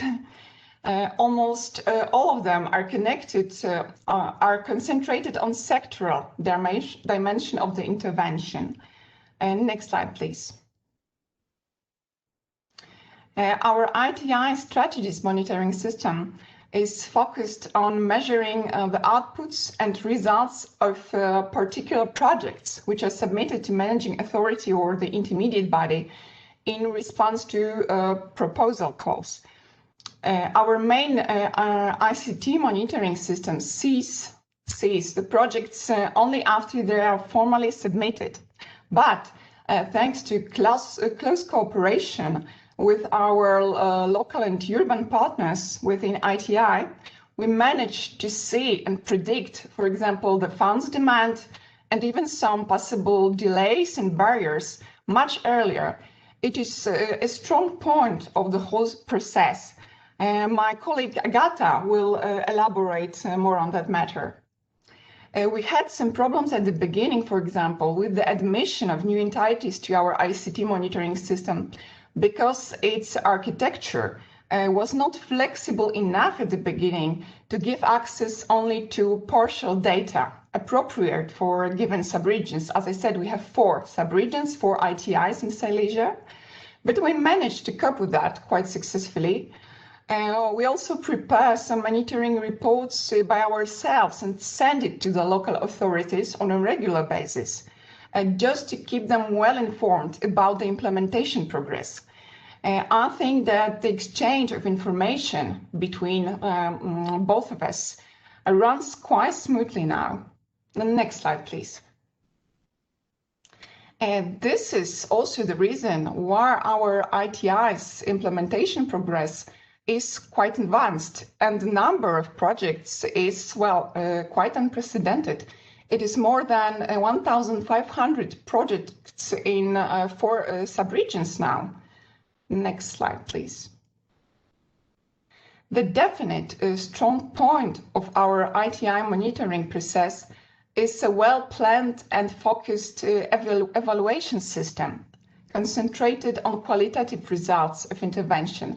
As we mentioned, the monitoring process and the evaluation process is a little bit different, but I think that evaluation is a good option to measure the qualitative results of integrated intervention. At the end of the previous programming period, we conducted an evaluation study on measuring the integrated effect of integration under the sub-regional development programs, which were kind of pre-ITI instruments. And the study showed clearly that the projects implemented within the territorial instruments were more useful and effective in terms of addressing local challenges. And what is important, it had a very positive impact on smaller municipalities with worse competitive position, helping them to benefit from the cooperation with the larger, maybe players, we can say that. Next slide, please. After almost 7 years of implementation of the ITI instrument, we have many lessons learned and some new challenges on the horizon. And our key conclusions, but also key messages we want to share are developing more accurate result or impact assessment, also through a very specific complex indicator, even indexes, because it's a very good option to measure this quite difficult intangible effects of the intervention. And the second is gathering and successfully combining different sources of data. And the third thing is to keep multi-stakeholder and multi-level effort and cooperation, which is a strong point of our system.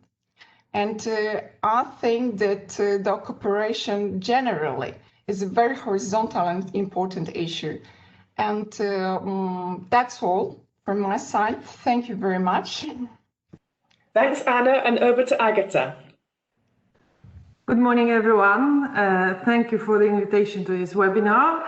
My name is Agatha Schmidt. I represent the Association of 81 Municipalities of Upper Silesia.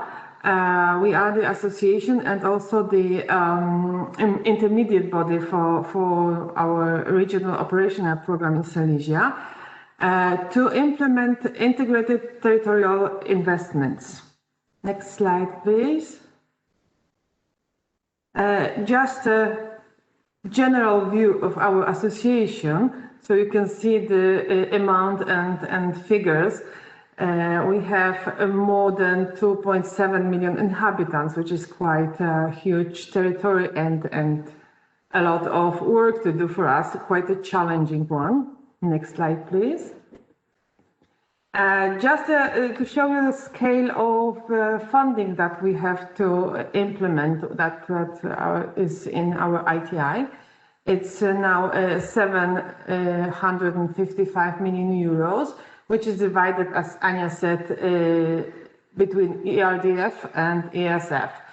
At the moment, we have more than 900 projects funded, which are in different points of process. And also the amount of funding, I just wanted to show you, is 25 of total funding for all Polish ITIs, which are 17, as I remember. Next slide, please.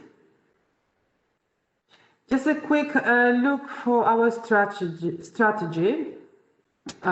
We have it divided into priorities from regional operational program from Silesia, but also we have some priorities from infrastructure and environment operational program. And again, a lot of results and indicators to work on. Next slide, please. And our main focus in monitoring at the very beginning was preparing a specific database to see demand. It was very important for us to see how many projects or what kind of projects we have ready to be implemented. We divided it into basic list of projects, but also a reserve list. And also we could monitor synergy of a project between them and between all the small regions that we have. This gave us also the managing of the implementation. We could see how many funds are available. We could monitor the implementation process in each project, but also in general. And as Anya said, after working on this local monitoring system that our managing authority has, we also could start working with the input of the data from them that we got from them. Next slide, please. What gave us actually very clear informations, gives us all the time actually. We can monitor results and indicators, but also the risks and savings forecast or financial corrections. As I mentioned, the basic list and the reserve list are actually very important for us also at this moment when we also are almost closing this period. We can see exactly where we are and how we are going to achieve all the results and all the goals that our strategy has. Next slide, please.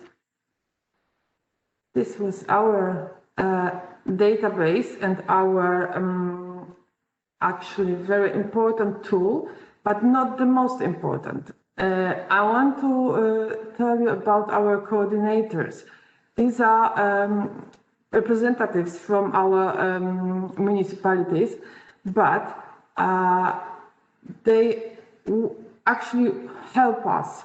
They are our connection in the municipalities. They help us in monitoring of the demand, but also they can monitor the potentials and the process of preparation in specific project. This is very important. As you can see the effects, it also helps motivating municipalities to submit projects, but it also gives us a great synergy and coordination within and among small regions. Personal contact with the coordinators are very important and very supporting for our office. Next slide, please. And for the future, what we've learned and what we want to use is our practice that we have from this period, is especially this monitoring of demand. At the end of this period, we can see exactly what are the problems, what is the demand, but also what are the project's potentials. The future gives us also the JTF funds, probably, so we have to prepare for much wider work than we did till now. The system of coordinators was very important for us because this is a great communication from our office within the municipalities, which we, as I mentioned, 81. Project pipeline was very important for us because we could react, we could see and we could monitor, but also help. We could see weaknesses in process of preparation of projects, so we could advise municipalities and support them with training or any other tools. Also the exchange of the good practices between municipalities. So the communication was very important. And last but not least was a great, and still is, great communication with our managing authority. We can discuss any problem, we can discuss any potentials on any forecasts. We can see this is I think one of the most important points that we have in this very actually huge monitoring system that we have. That's all from me. Thank you very much. And I hope if there's any question, I will be able to answer. Thank you.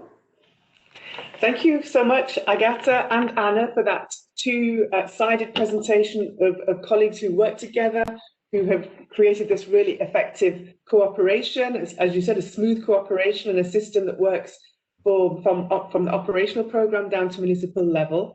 I thought it was really interesting what you had to say, Anna, about the way that you've managed to gather your data. You'd be able to prove the success of an integrated approach, but with the indicators that you've used, and especially to smaller cities, which comes up quite a lot in our chat often about how the scale of cities can kind of impact on the way that they implement the monitoring, and whether it's just for big cities or smaller cities, and how to get that right. So, and also from Agata, a very complex data management system, large amounts of funds being delivered, large amounts of projects being delivered. And I think a lot of people might be envious of what you just showed us, because it looks like it's a really effective way of working. So thank you for that.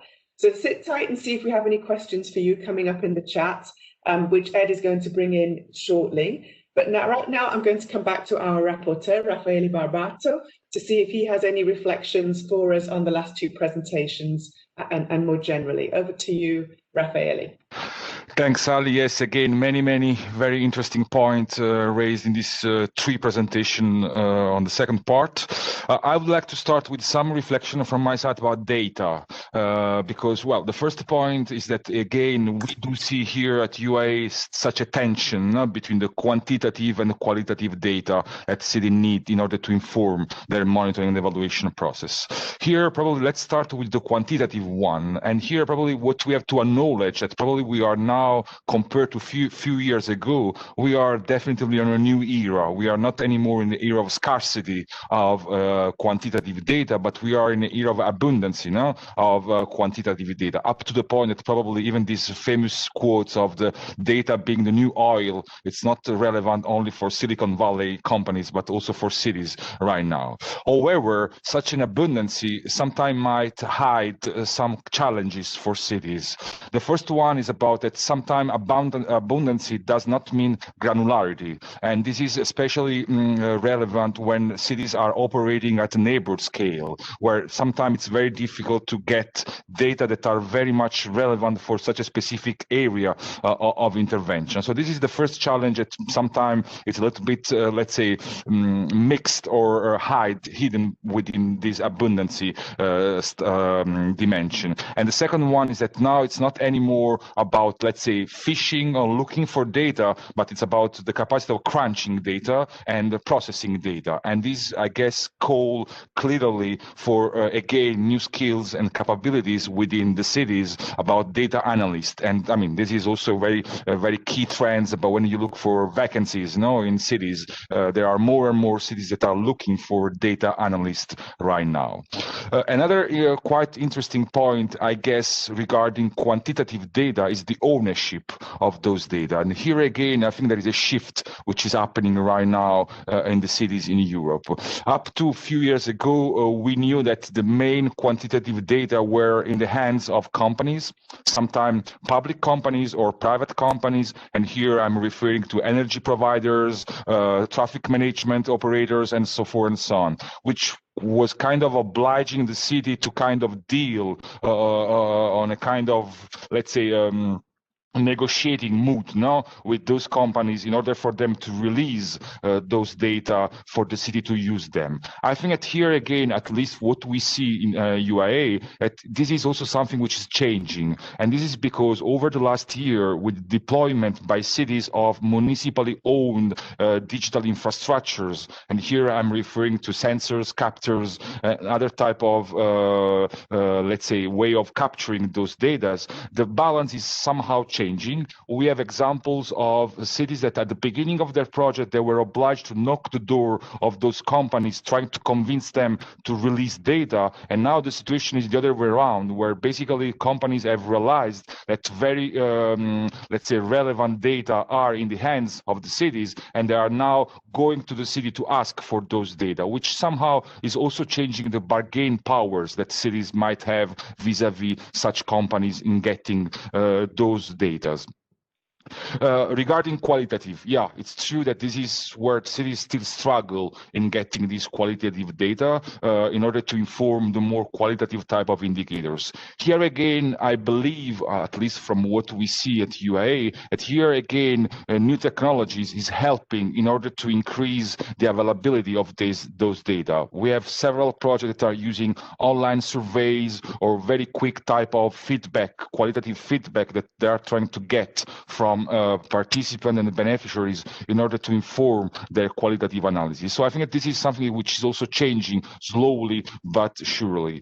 Of course, here is where there is a need to really bring on board social sciences and sciences that sometimes are disciplines that sometimes are more considered as not very relevant for urban development. But here again, we have very interesting examples in some of our projects where anthropological type of analysis, behavioral type of analysis are kicking in and are kind of helping cities in order to get a much more clear understanding on what is happening on the ground and how beneficiaries are perceiving the action that cities are trying to put in place on their benefits. The third point here is probably also that the fact, especially for the participative approach, there is a clear need to have, especially for the qualitative data, there is a clear need to have a participative approach. And here we are seeing two kind of trends. On one side, the so-called citizen science type of contribution. We have cities that are in UAE wearing and carrying around their kind of the captors and sensor regarding air quality, for example. But we do also have, for example, in Bologna, which is a project dealing with the integration of migrants and refugees, where citizens have been trained in order to be, let's say, able to go around and ask questions about the qualitative impacts of those actions. And I think this brings another perspective and the quality in terms of qualitative data. Last point about data is again the openness of those data. And here I see and I've seen a lot of very, very interesting points made by participants about the need to have this openness. And here I think that this openness, at least again from what we see at UAE, is twofold. On one side, openness in terms of transparency and accountability on what we are doing and what we are, let's say, monitoring. But in many cases, openness can also be a way to trigger new actions or new activities. We do have a lot of projects that are aiming to open and release data about air quality, for example, in order to encourage startup startups or social innovators to come up with different way of visualizations and kind of awareness raising for citizens. So this is about data, which I believe it's an extremely interesting dimension of the monitoring and evaluation, and which is a dimension which is really changing on a day-by-day basis. The second point is about how we align the kind of monitoring and evaluation framework that we are using at the city level or on a single project or on a single strategy to the more wide and overarching type of indicators and methodologies. Here, I must say that our experience is a little bit in counter tendency compared to what is indicated in the handbook, in the sense that here it's more a kind of scaling up rather than a scaling down type of approach, in the sense that what we see, but again, this is probably because of the nature of UI projects, which are not strategies, that basically projects, they start again this pyramidal approach. They start by having their own indicators, and then they try to connect them with the SDGs or with other type of monitoring frameworks. And here, I think this is particularly relevant again because UI projects are projects, and they need to start first of all connecting with sometimes the Article 7, the Sustainable Urban Development Strategies, and then going even up to the SDGs or other type of methodological framework. Here, it's very important for the cities to establish cooperation with other organizations, with statistical offices, as was also pointed in the example from Poland. And this is probably an additional challenge is when this, let's say, methodological framework for monitoring and evaluation cover different areas at metropolitan scale, and where sometimes the interoperability and compatibility of data and indicators might be a little bit of a challenge in there. But again, we see those attempts by UI cities to create such a connection, but I mean, this is probably where cities are still struggling from our point of view. Raffaele, thanks so much for that. Quite a burst of interesting ideas and actually some trends there as well, talking about trends going forward in data, who owns the data, who shares the data, who creates the data going forward for our cities. Really interesting. But I like your analogy. We need less fishing and more crunching going forward. Like the profiles of people that we need working on this are changing because of this abundance of data. And also the citizen approach, citizen-led approaches. And as I'm listening to you and listening to the contributors, it really connects to the other building blocks in the handbook, like on governance and participation, on multi-level governance, on territorial focus. They all come together in these conversations about where, what area does the data cover? How do we get it from participative approaches? So just reinforces the fact that these building blocks need to fit together to create sustainability. So thank you so much for that. Maybe you should also update, could you update us in the chat, maybe Raffaele, on the report that's about to come out from UIA? I think people would be really interested in knowing when that's coming and how to find it when you finish that. So thanks for now. We'll maybe come back to you later, but I'm going to hand over to Ed because the chat has been busy. There's a lot of questions there. We're running out of time slightly, but Ed, could you maybe bring in some of the questions from the chat at this point? Yeah, sure. So really quickly, Sally, and I think another key thing of what Raffaele said was about, the changing capacity building needs within cities. This is never static. We're seeing all sorts of new skills implications and resource implications in terms of what's happening around data. So that was a really super input. Yeah, this is a be careful what you wish for moment, Sally, because we've got an absolute explosion of comments, questions, content in the chat, which is fantastic. It's exactly what we asked you for. So thank you so much. Thanks to Ina and Verena, who have been in there answering questions already. I'm sure Anna and Agatha will be doing the same. So all of our speakers' email addresses will be on their presentation, so you'll be able to follow up afterwards, because we're not going to be able to handle all the things you've given us, I'm afraid. A couple of things I think we should focus on, Sally. You're going to be speaking to Peter from the European Commission shortly, so maybe one of the questions maybe for Peter is thinking about in the current period, there hasn't really been a focus on shared results, shared impact through ERDF, which makes it hard to have an apples versus apples comparison. So the question is, will we be going to something which is more transparent and which allows us to make those comparisons more easily in the new programming period? And I know you'll be talking to Peter about what's planned in the future. So maybe we could just park that at the moment.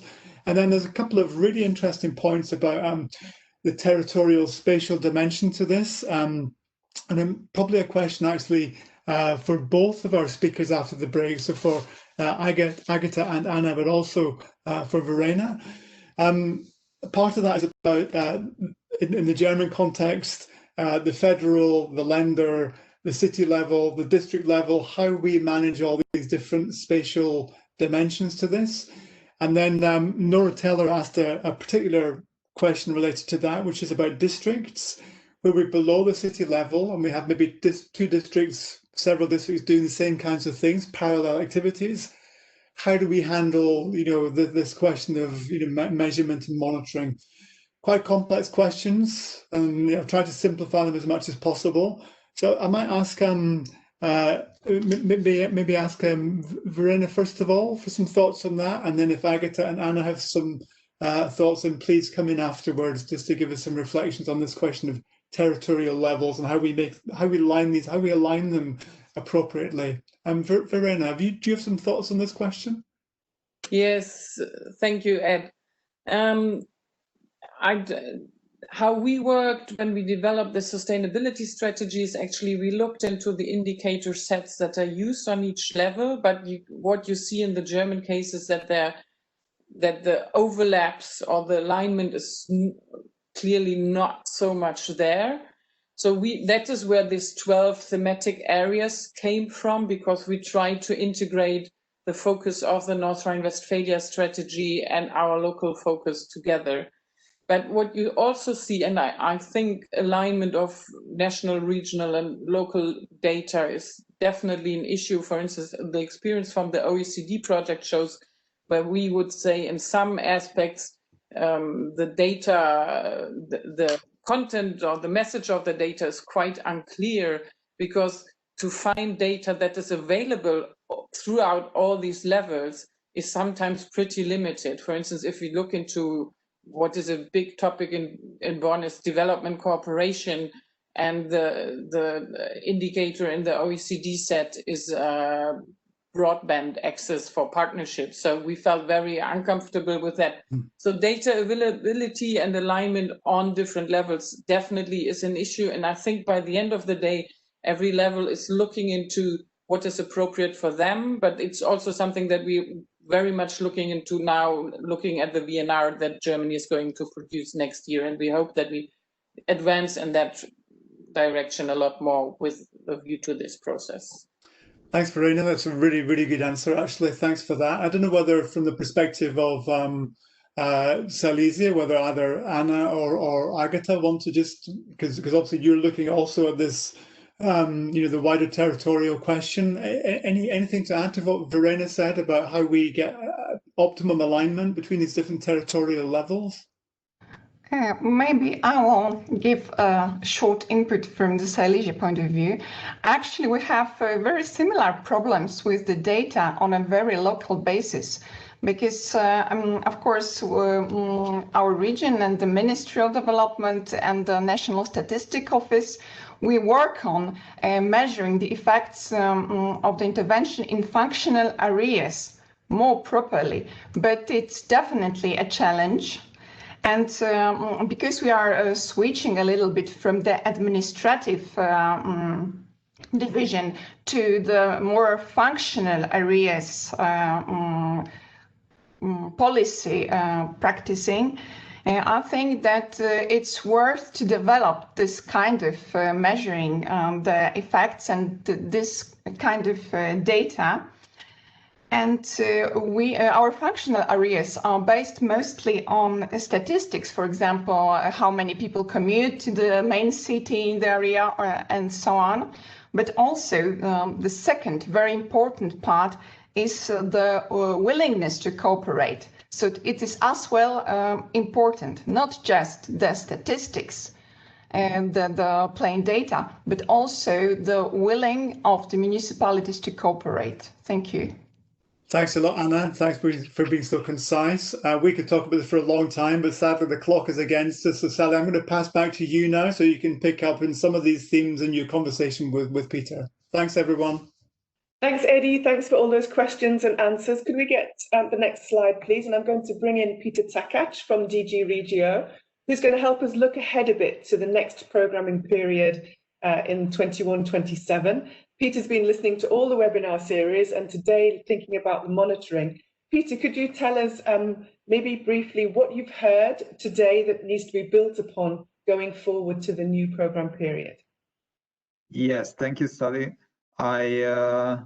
I've heard lots of interesting things. I'm glad to have these great examples presented today. I would like to highlight 3 points that are my takeaway message from the presentations today. My first point is that that when considering monitoring, it's important not to reinvent the wheel, but to use what is available and learn from others who has existing practices and methodologies and indicators. I think it was a very good point from the case of Vienna. I liked it very much. My second takeaway is that that measuring progress and results are important, but communicating them is also equally important too. And that's what I learned from Bonn, because linking the urban strategy to SDGs, it can provide a very powerful framework to explain what has been achieved by the city.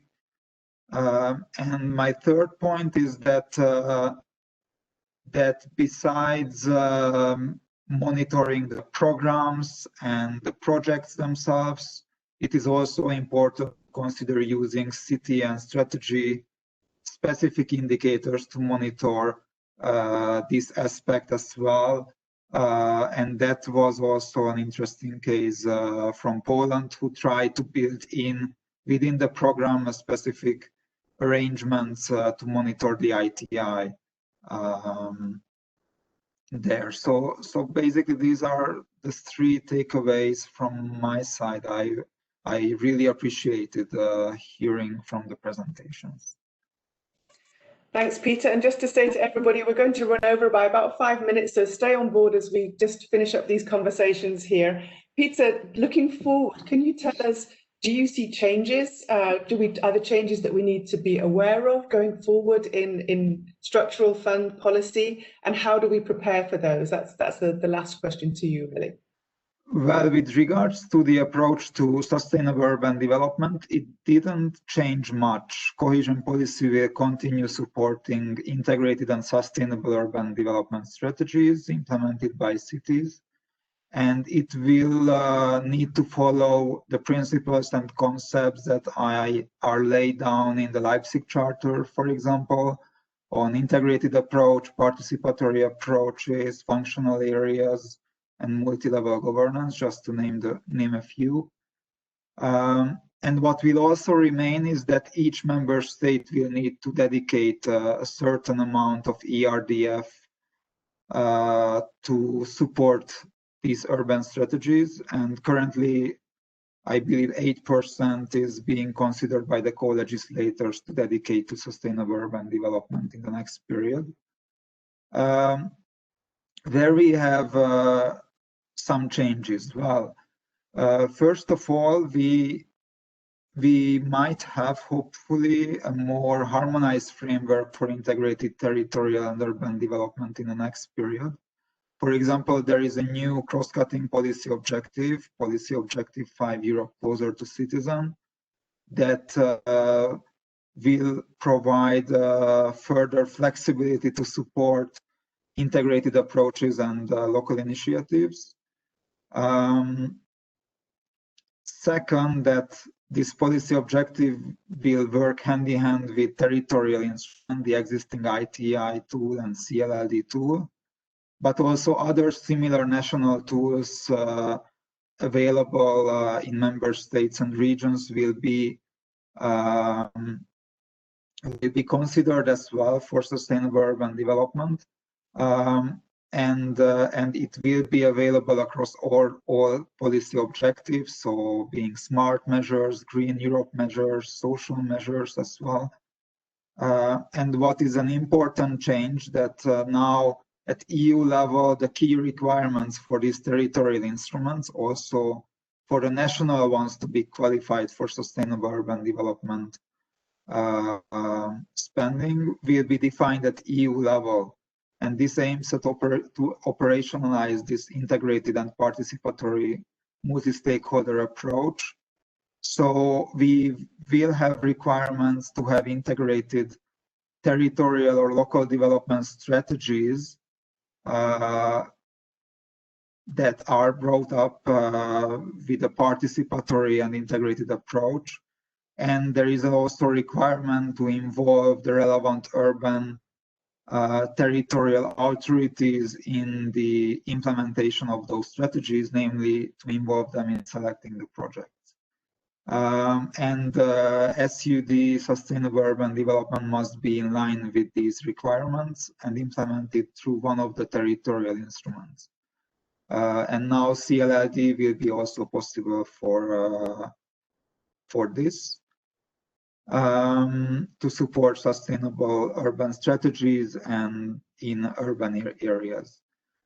Now, with regards to monitoring, I would like to refer back to the question that Eddie asked before, because one of the main novelty is that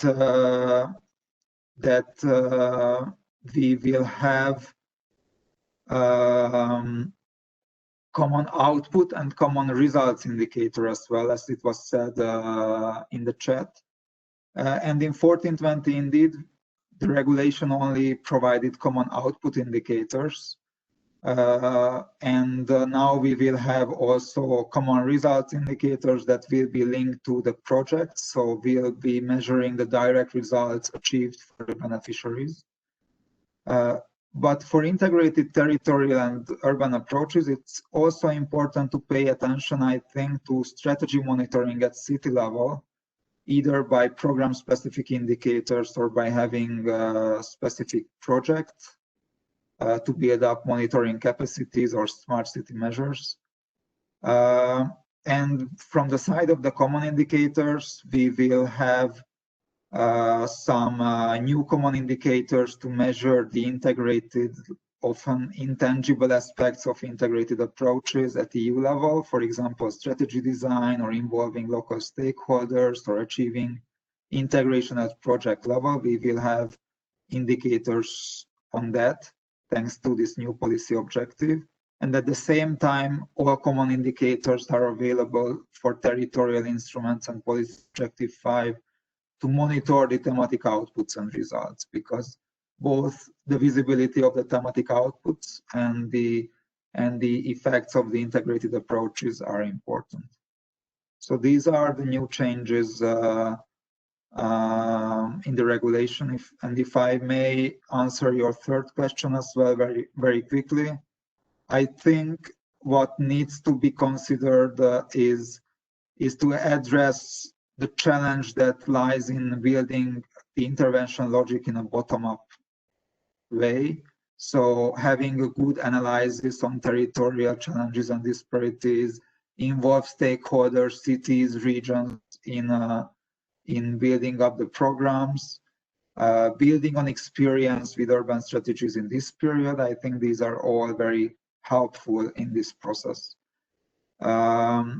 My second suggestion is that to consider that monitoring effectively is a joint effort. So we strongly recommend to consider linking different data providers, experiment with open data technologies and other new solutions.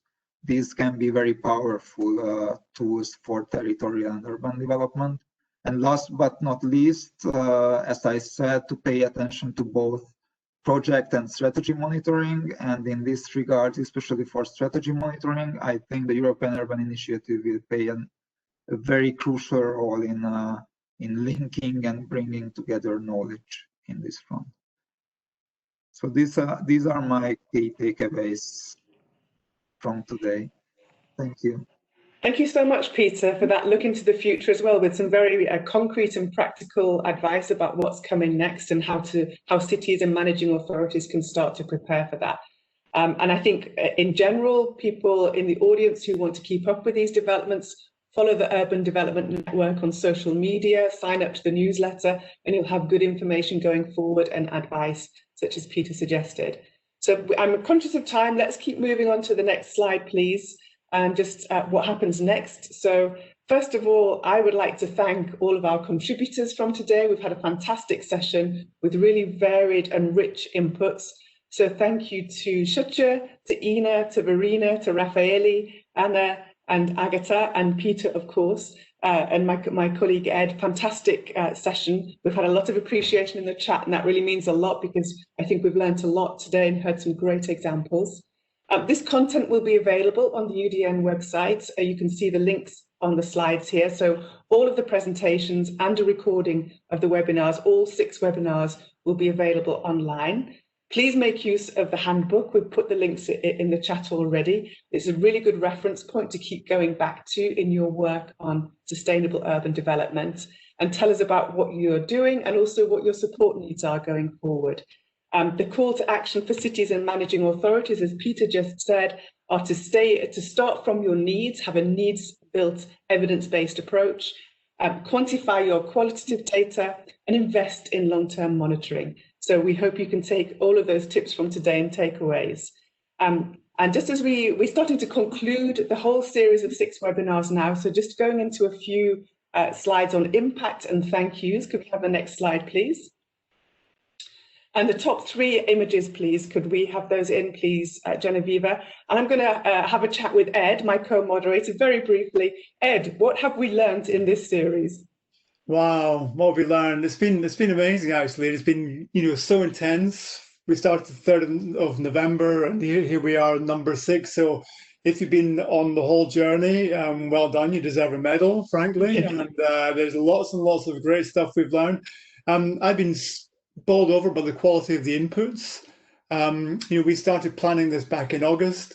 We had a long list. We went to a short list. We asked 18 cities. All of them said yes, 18 speakers rather.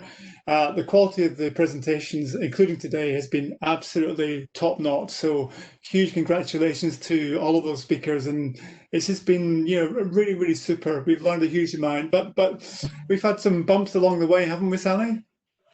We have. Can we have the next slides, please, Genevieve? So I guess the bumps along the way were very on trend for 2020, that we had to learn how to do a large-scale digital event. And we had some digital glitches along the way, but we learned how to overcome them. And I think the resilience of our contributors and our tech team are to be applauded. We managed to get through it all. Today was really a good example of a good, clear run. Here are the cities that we've had on board. As Ed said, fantastic presentations from all of them. Next slide, please, and maybe over to you, Ed. Yeah, I mean, if we had more time, we could do your little quiz on which ones these are, but we don't have time for that at the moment. But this is a snapshot of our reach. So you can see we've had 415 individual participants. You can see on the right the member states who've been involved. You can see the pie chart that tells us where those stakeholders and participants have come from. So, it's been, we've really enjoyed having those different perspectives on board. And like today, your active participation in the chat has been really one of the key dimensions to this. It's not easy to squash all this in and to have participation too. And you've really played a key part in these sessions. Thanks so much for that. And next slide, please. So a last thank you to the team. This is the team who put this together. You can see us all online. We've been working pretty intensely to put this together. Thank you to everybody who joined us. Thank you to the team. Thank you to Ed for being a fantastic colleague and support on this whole journey. The two of us have really enjoyed working together on putting this together.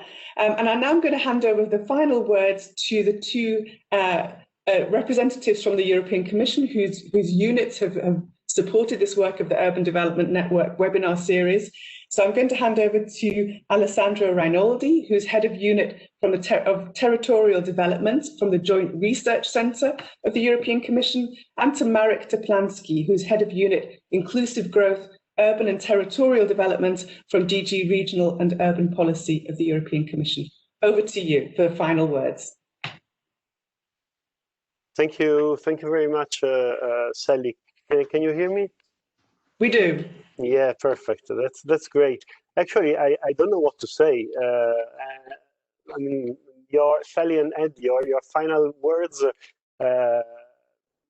amaze me, and it's really again amazing and extraordinary to see how much you have enjoyed, and I'm a bit frustrated because I couldn't really be part of this. And I think a big thank, and this is maybe not politically correct, has to be sent first to my own colleagues and to the colleagues in DG Regio. I mean, they have showed that this is a great example of collaboration between Commission services, and we are extremely committed to make it rock over the next months and years.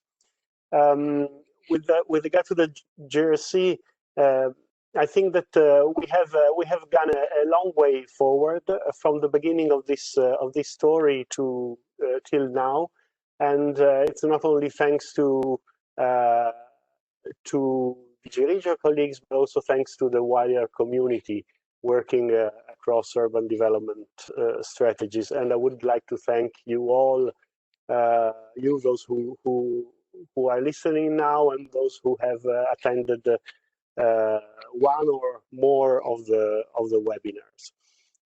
This is a fundamental tile of our work on cities, which is also articulated in other different work streams on the future of cities, on SDG voluntary local reviews, on the community of practice and the city science initiative, and many more.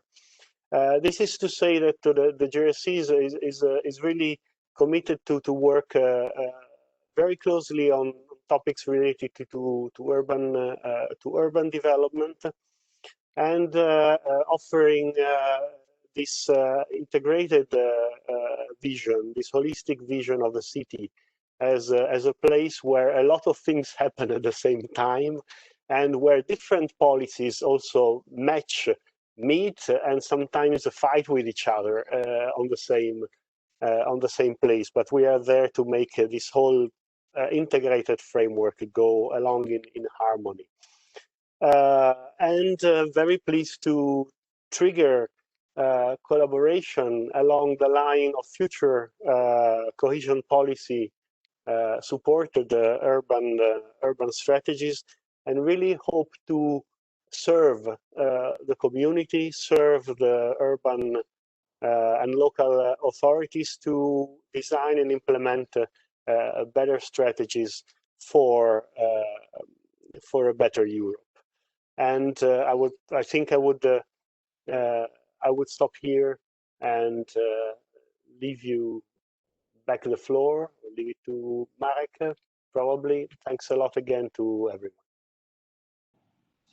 Hello, Marek. Can we please unmute you, and the floor is yours. Hello, and good afternoon to everyone, also from my side. And I will, similar to Alessandro, I will start with congratulations to both teams and all the participants and moderators for the fantastic series of webinars which were organized in the context of Urban Development Network. We were capitalizing on our joint cooperation, which took place essentially throughout the past year with Alessandro's unit, and it was not necessarily we had in mind organizing webinars or organizing it over internet. And in the beginning, we were a bit desesperated, how we are going to move forward actually with this. But I believe that in all these unfortunate situations, I think that we find a formula whereby we can indeed reach out to many more stakeholders and participants through this forum, and keep the content also to a certain extent alive also after the webinar. And I think that this is also highlighting the way we would be most likely also proceeding in the future in our outreach activities, because we see that indeed there is a value of working and having a possibility to broaden the audience of these workshops, which is very much needed. While we are closing this series today, it no way means that we will be ceasing the activities and will remain idle. And on contrary, we will very much build on the experience we had with this series of webinars. We will build on the experience we have acquired through organization of UDN events, past UDN events, where we did some 27 events in 13 of which 13 country-specific events throughout the past years. And we will hopefully in a short future will be able to bring forward further webinars on particular on the urban innovative actions and the experience in there in the beginning of the next year. We have the possibility also of organizing these webinars and interactions on the national scale or with the national stakeholders. And the most recent experience we had was still pre-confinement or I would put it pre-digital era of UDN, where we were organizing country events which were grouping different countries back in 2019 in autumn. But there is still possibility also for us to organize that. Now, we will, as I said, we will continue working very much closely with Alessandro and his team, not only on the side of the urban and deepening the work on sustainable urban development, but also on the territorial dimension. I mean, a non-urban dimension of our work, which is captured by the cohesion policy. And obviously, we will have the opportunity to continue and to build on experiences we acquired in the current programming period, also in the future. We are coming through a period where we have a kind of conjunction of a different events which will set the tone and the framework for our work in relation to the sustainable urban development. First of all, there will be a new or renewed strategic framework for the sustainable urban development. There is a ministerial conference taking place next week on the 30th of November, where the renewed Leipzig Charter and the implementing document will be adopted by responsible ministers from the EU's member states. At the same time, we are going through the finalization of the cohesion policy framework, and Peter was mentioning it now at the end of the workshop. What are the main changes? And indeed, there is a significantly strengthened territorial dimension, and in particular urban dimension in the cohesion policy with increased allocations. We, as a part of our efforts to streamline the support and connect different activities which are carried out in the context of the different programs or initiatives, I can easily refer to the URBAC program, which is indeed bringing an important contribution in terms of capacity building of urban authorities and a strengthening of the sustainable urban development, or the urban agenda for the EU, the partnerships which are very much supported by the European Commission and also other stakeholders. We will be integrating these through the work also of the European Urban Initiative. I mean, that will be initiative which will be supporting with the two main strands of work on the innovation, capacity building, knowledge, and information and communication, the uptake, the capacity building of innovative solutions, of application of the principles of sustainable urban development in the cohesion policy and beyond. Now, while there will be a lot of efforts being done on the side of the, let's say, on the supply side, I think it's important that there is also activation on the demand side. And I know that many of you are working in the managing authorities. Many of you are part of the, you're coming from the urban authorities. It is important is also that there is an activation and a communication, a dialogue between the program authorities on one hand and the urban authorities who are likely to be beneficiaries of the cohesion policy programs.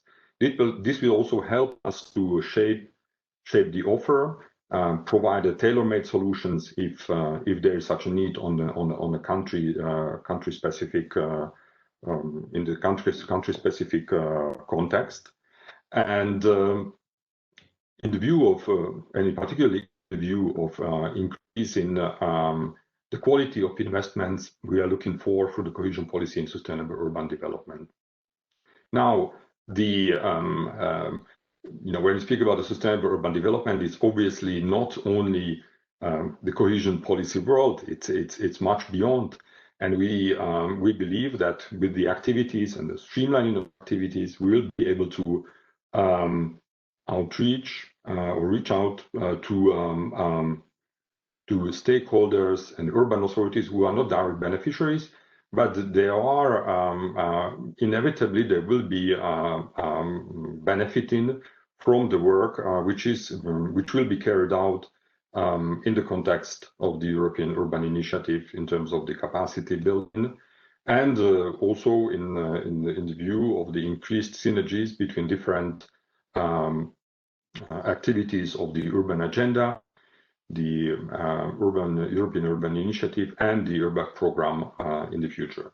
So we will, you will be hearing soon from us in this respect, when we would be also coming with a further explanation concerning the European Urban Initiative and the way we would like to be working together with the national authorities and the urban authorities, local authorities in the future, in the view of supporting the proper application of the sustainable urban development in the cohesion policy and beyond. I will not speak longer because I'm sure that I was already too long. So and you had a long morning ahead after you. So I wish you all good afternoon, and hope to see you soon in our next event.